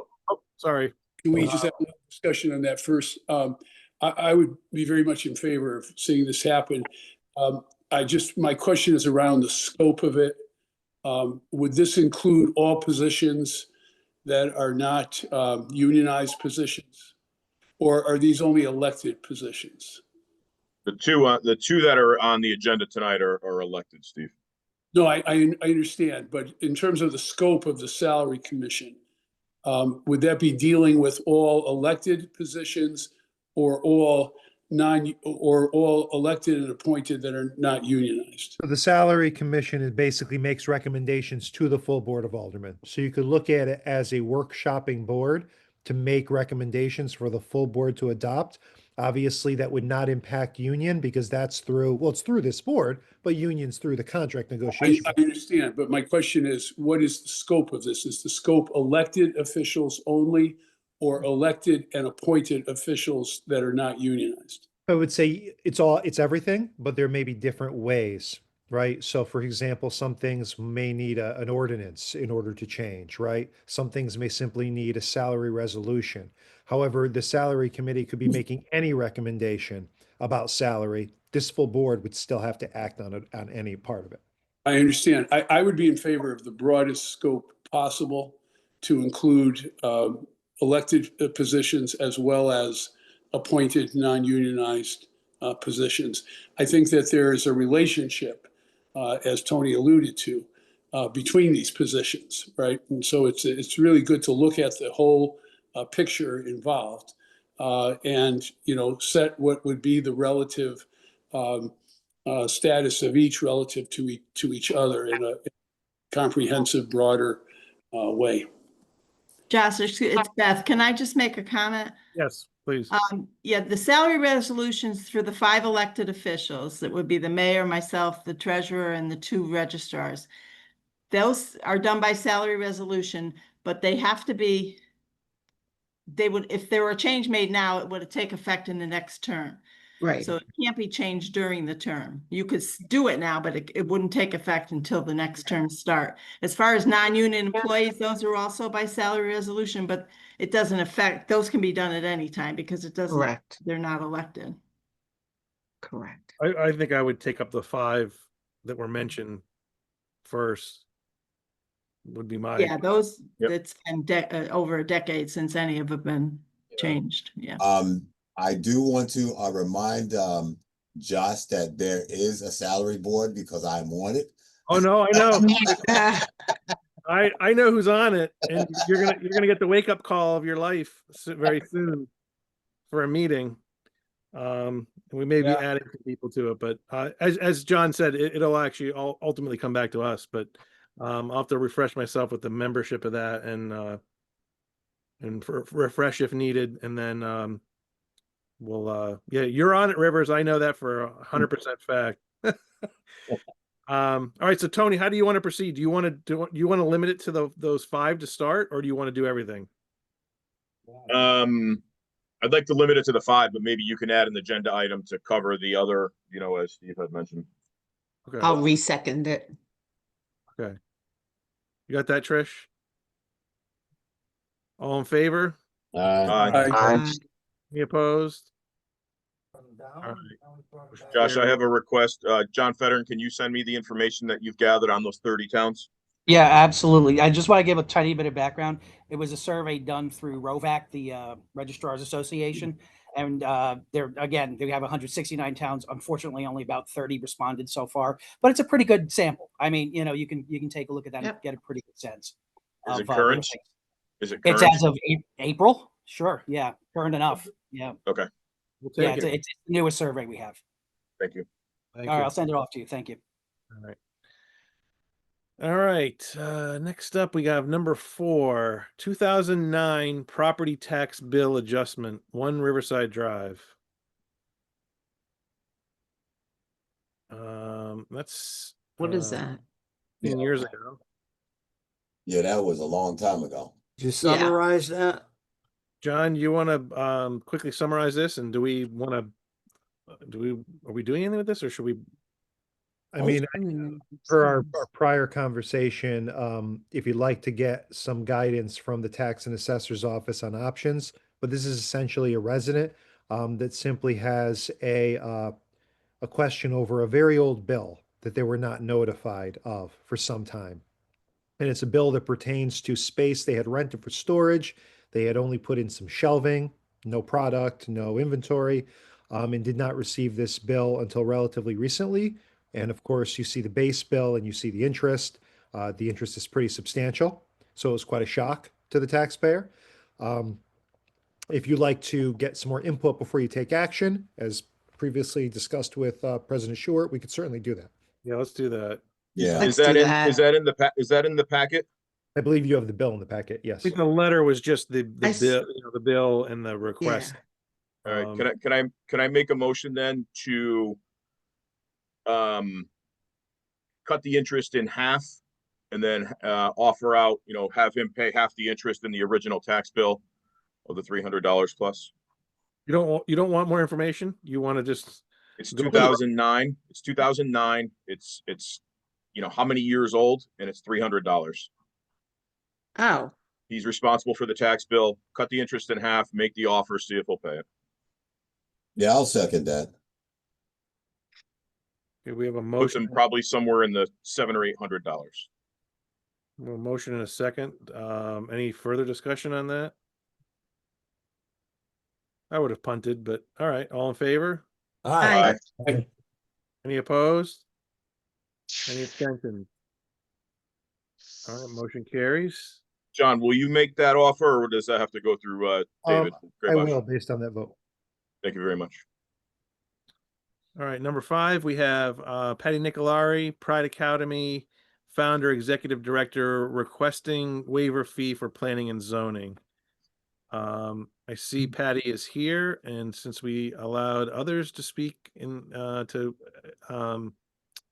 explain, we'll give you a second to tell us why you're here. Thank you, President Stewart and members of the Board of Alders. Thank you so much for this opportunity to speak and to be on tonight's agenda. I just wanted to say that Proud Academy, and it's Proud Academy, not Pride Academy. We got a grant to open up a center in downtown Ansonia and offer free academic tutoring to middle school students. And the reason that I'm here tonight is to let you know that we are not outsiders coming into the community to set this up, that we have 4 people on our board, including Steve Adamowski and Tamika Grant-Mack, who was a middle school teacher, and Tisha Marquette, who was also an Ansonia middle school teacher, and myself. So we are asking for this waiver because we did get a grant to offer this free service to students in Ansonia, but the grant did not cover this $1,400 fee. So we are respectfully requesting if that could be waived, we would greatly appreciate that. Okay. I have a question. So we have an assortment of businesses in Ansonia with Ansonia residents behind them, and they've paid the fee. So why should the board waive the fee here? Yeah, good question, Tony. We're not a business, we are a service. So we are offering free academic tutoring to Ansonia middle school students and actually those within the Naugatuck Valley. And our community center will actually bring people in to Ansonia from all over the Naugatuck Valley.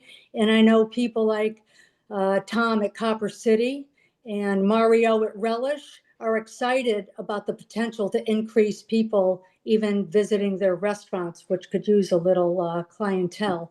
So we feel that it will be an economic boost. I already have planters out in front making the property look beautiful. So I'd like to think that we're stepping up the neighborhood. What grade are these kids? They are middle school. Middle school students. Middle school. Yes, and we're already getting teachers. We just had a math teacher from Ansonia High School who retired, but I'm friends with her and she said that she would volunteer to tutor math. And I have a running list of people from the Valley who are going to support this, including Dr. Barbara Duncan, who was the assistant principal at Emmett O'Brien. She is an educational consultant for us.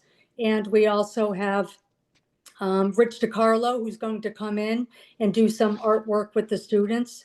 We have the Greater Valley Chamber of Commerce, Bill Purcell, who's behind us.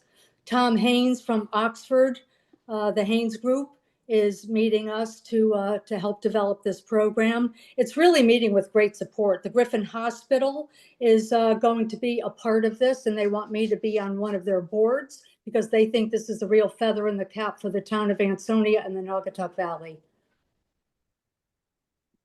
Hi, Patty. So- It's Joe. I have 2 questions if I can. You may. One, are you guys a for-profit or not for profit? We are a nonprofit. We are a 501c3. Okay. And secondly, was the fee waiver request addressed with planning and zoning? And if so, what was their input? Yes, it was addressed, and Jared brought it up, and he recommended, even though he doesn't have a say in it, he wanted it to be on the record that he encourages this fee to be waived. Well, Okay. So you were referred back to our board from planning and zoning with that the chair's comments. It's my understanding that only the Board of Alders could waive this fee. Yep. Sometimes they'll make comments and put it on the record. That's why I was asking. So thank you. Okay. I think this sets a kind of a bit of a dangerous precedence that if we're gonna waive this fee here, there's other nonprofits in town that are paying them as well. So I'm particularly not in support of waiving this. I'll hold for some of the other discussion, but I just If I may, others have paid this. Steve, any comments? Yeah. So I just wanted to point out this center is, I think the way you have to look at it is it's an extension of the charter school that the State Board of Education approved last spring. Now, that school has 2 years to get state funding from the legislature in order to open, but it is approved at this point by the state Board of Education. And so what we're looking at here, I think, is a school. And I know this is a nonprofit at this point, but the purpose of the center and the national grant that would support the rent and the ability to offer these things is a direct outgrowth of the school itself. So when the school starts to operate, this will be the after-school tutoring center for it. The initial plan calls for the school to be located at the Boys and Girls Club. Kids can actually walk, across the bridge and into the downtown center after that. So I would ask you to look at this as a school. The considerations that you would give any public school, given the fact that our state charters are public schools under the law. And, I think we are fortunate to have one in Ansonia. I just want to say that I would have felt a little bit better about this if that was on the record from Jared. I believe he said he wanted it to be on the record at his planning and zoning meeting. Okay. We have Jared here. I don't see him. Dan's got his hand up. Dan, you can talk. Go ahead. Dan's muted. He can unmute. Oh, Dan's muted. Not mute. We didn't mute him though. He can unmute himself. Yeah, but then he'll have that static. Here we go. Okay, here I am. Can you hear me now? Yeah, we can hear you, Tim. To address this over the fees, I mean, I agree with Alderman Mamone. This could set a precedent for, nonprofits and groups to come in to help the community and do things, not paying fees. The thing is, that's a precedent I'll happily stand behind. Nonprofits and groups coming into the community to help our students or help anyone here. Okay, I would absolutely consider, I mean, not a blanket pardon, but case by case, but they should absolutely be able to come forward and we should be able to waive those fees. This is not a business. There is no profit in it. They're not here for any other reason than to lend a hand and help the community. I say give them a break. If it's within our power, then let's do it. Let's help them. Thank you. Thanks, Dan. I agree with Dan. I think that what Dan just said is very good, and maybe not a full reimbursement, but from what I understand, this type of project is usually met by private money. So I would suggest that if they could create half of the money, that we should match it.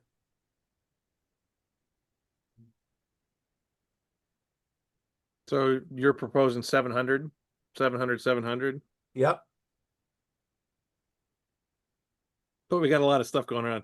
I don't want to slam the door on them, because this is something that is a sign of our times, and whether we like it or not, it's here and it's here to stay. And for us to be in any way opposition to it is difficult for me to swallow, because I know plenty of people that fall under the same, I don't want to use the word category, because they're people. They're just people. And they have their needs. And if it's a school, I say, let's give them half anyways. Forgive half. Is anybody on from finance? It wouldn't cost us any money if we just forgive that. Joe, if you forgive them, you're going to set the precedence to potentially cut the revenue line for this fee in half for the full year. Well, we'll see what happens. Yeah, I don't. You could always back up. You can't back mean, that up, Joe. You can't take that back once you waive it. No, not this particular one, but anything Right, that you're going to approaches tell us everybody else no? in any difference, we could always say no. If I may. What other nonprofits are we charging these fees to currently? Does anyone know?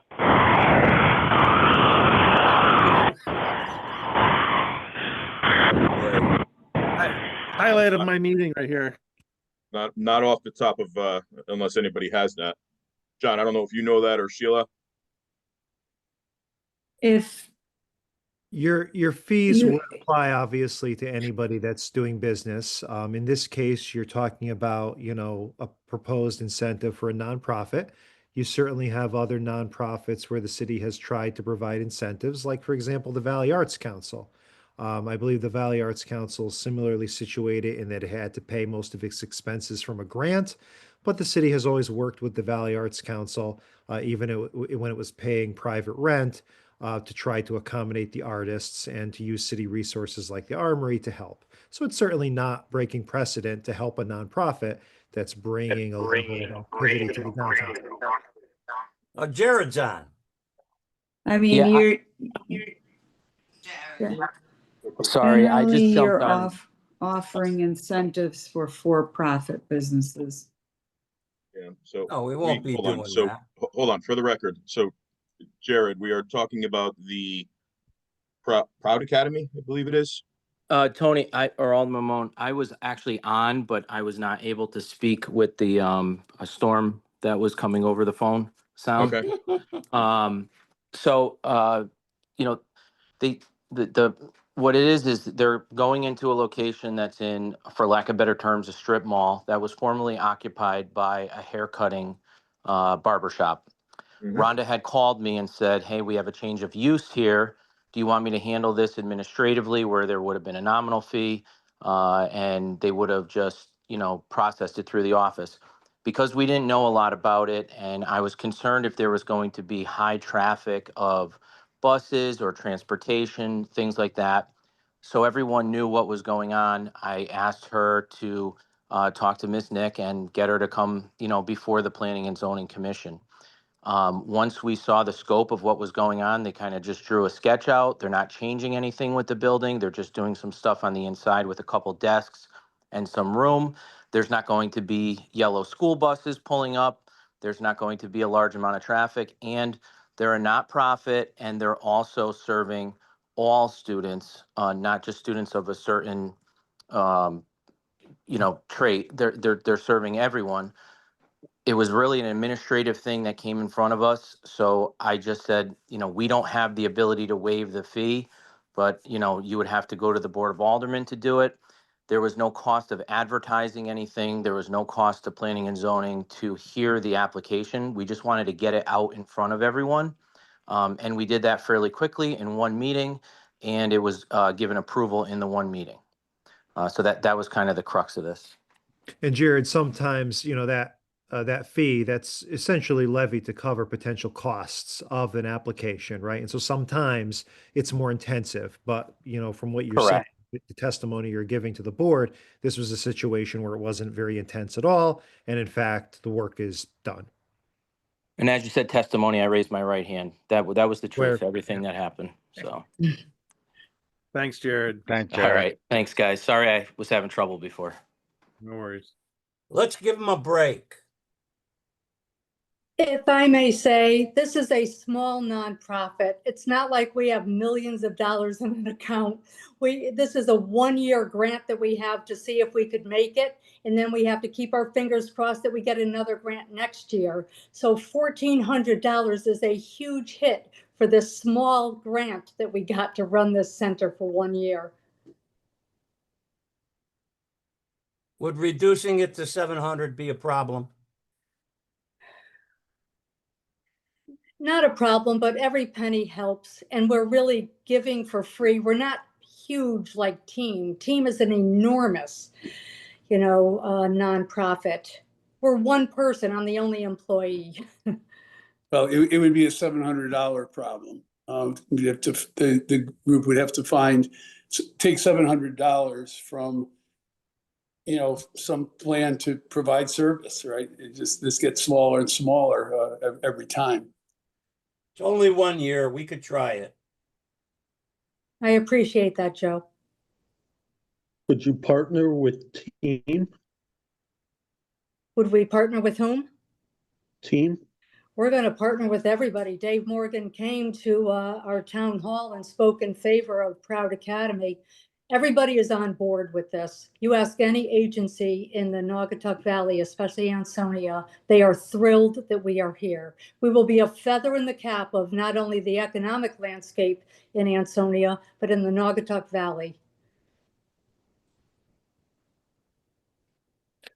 All right, I'm going to try to bring this to a close. We got 3 options. 0, 700 was thrown out, and 1,400 waiver.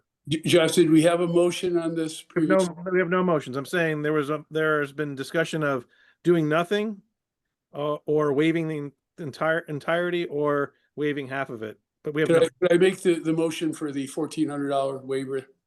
No. We have a motion by Adamowski to waive the 14. Do we have a second?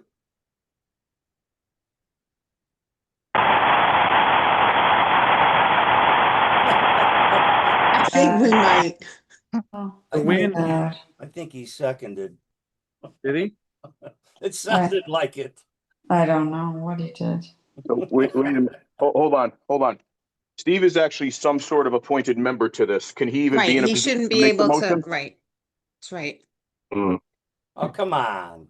That's a conflict. Absolutely No, that's a not. conflict. Absolutely not.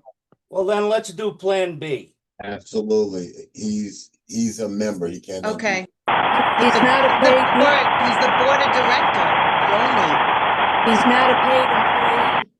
only. He's the board of Not a- director, though, isn't he not? He is. Okay, so it's a little bit of a conflict. Just to remove any appearance of conflict, I can withdraw as the maker of the motion, but under our ethics laws, there's no conflict unless you have some type of a gain or monetary a gain or advantage as a result of what you're doing, and that does not exist. I'm a volunteer in both bodies. Well, $1,400 is a gain. The look of impropriety, though. I have no issue with your motion. I just don't know that there's a second. Like, other than the sound on 6281, I haven't heard any second. That's all.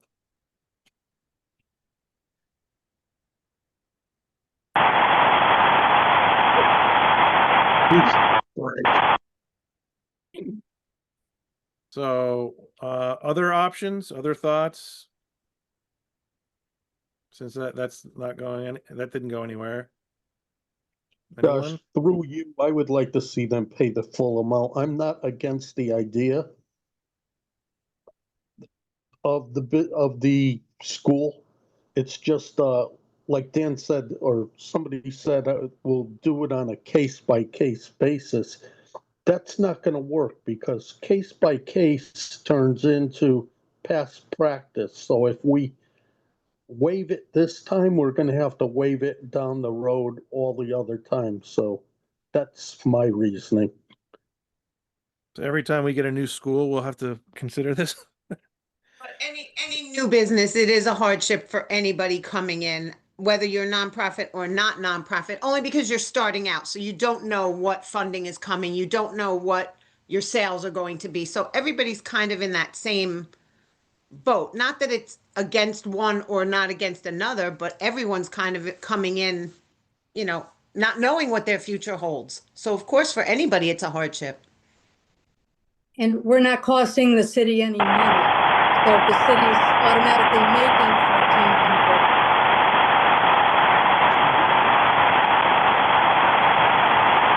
There goes the neighbor. Can we mute Dan maybe?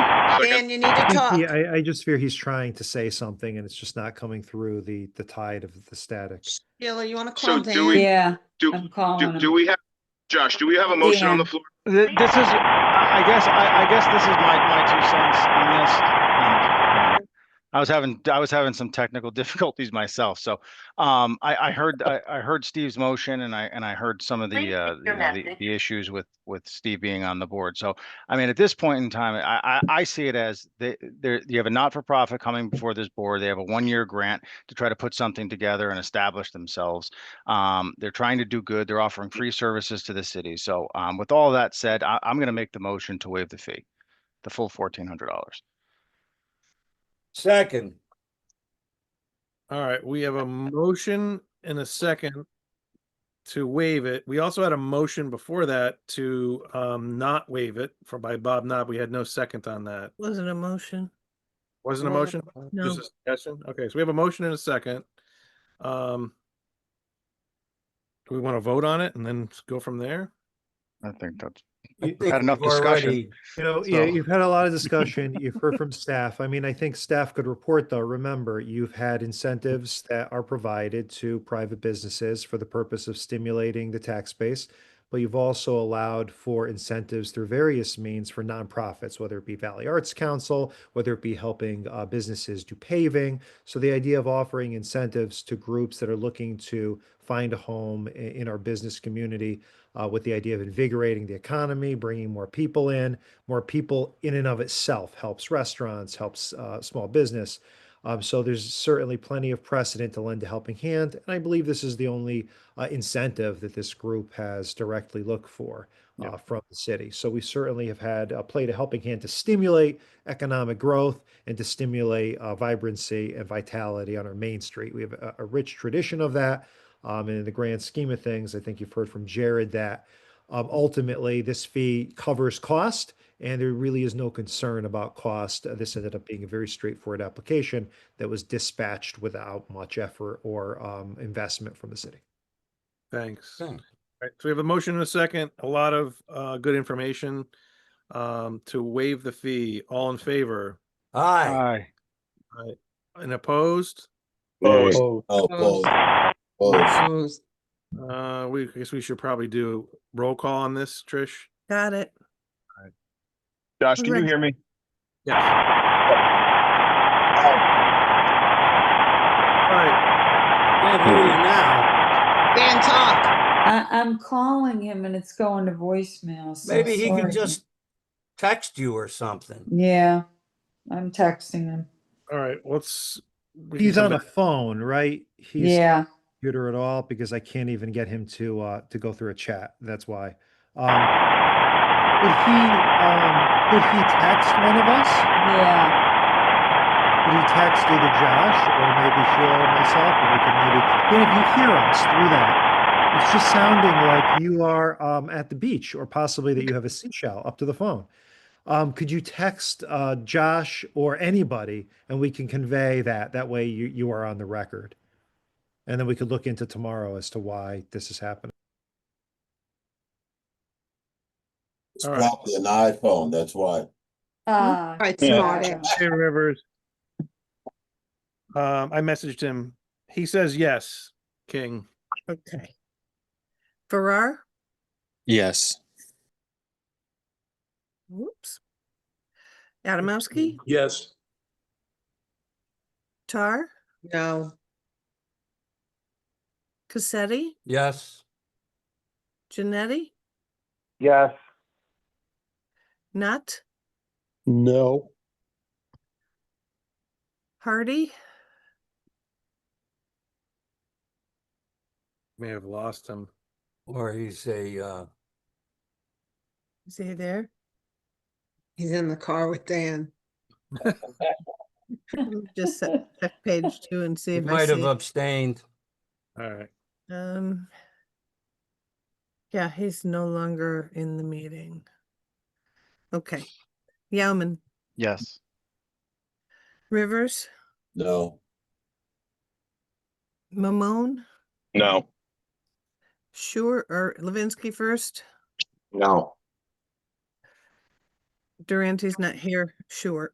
Yeah, what's the count? I'm looking 1, 2, 3, 4, 5, 6 yes, and 1, 2, 3, 4, 5 no.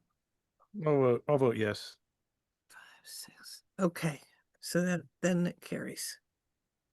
You have 1, 2, 3, 4, 5, 6, 7 yes, and 1, 2, 3, 4, 5 no.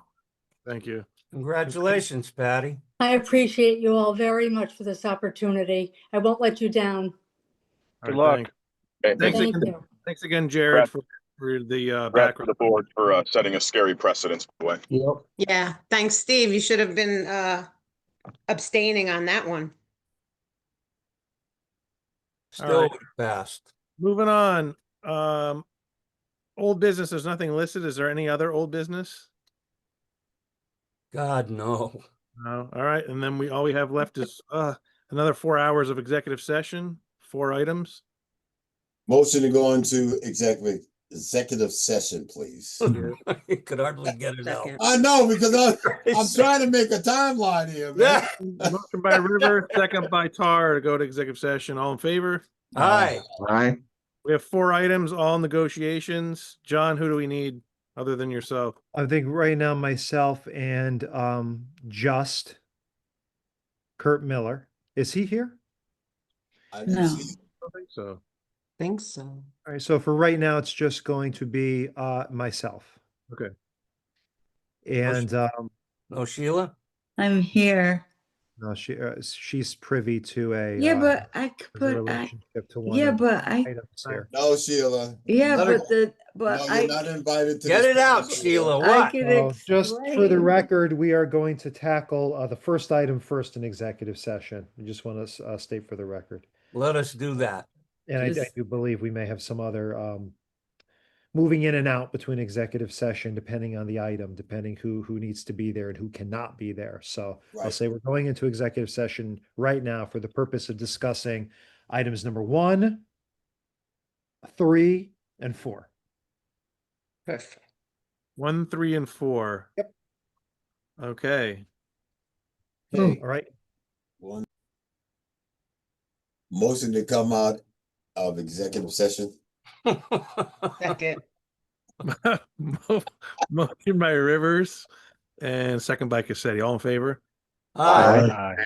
And Kurt Miller is on. All right. So we have Wait, we number lost 7 Mamone.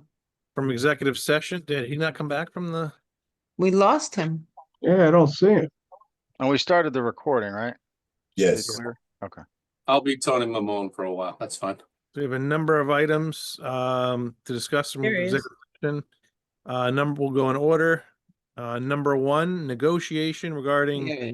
contract for economic and grant services with Shelton Development Corporation. What's your pleasure? I'd like to make a motion to continue the negotiations of the contract as discussed in executive session. Second. Motion by Yaman to continue, second by Mamone. All in favor? Aye. Okay. Opposed? Any abstentions? All right, motion carries.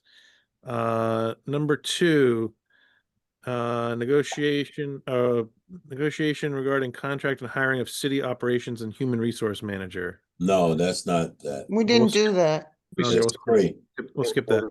Number 3, negotiation regarding renewal of arms superintendent contract.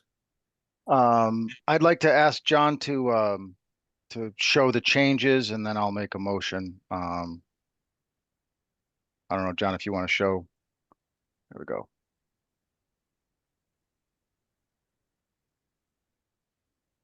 So you're seeing the agreement, which is a renewal of the employment agreement with the chief, EMS executive Michael Warhola. This was discussed in executive session.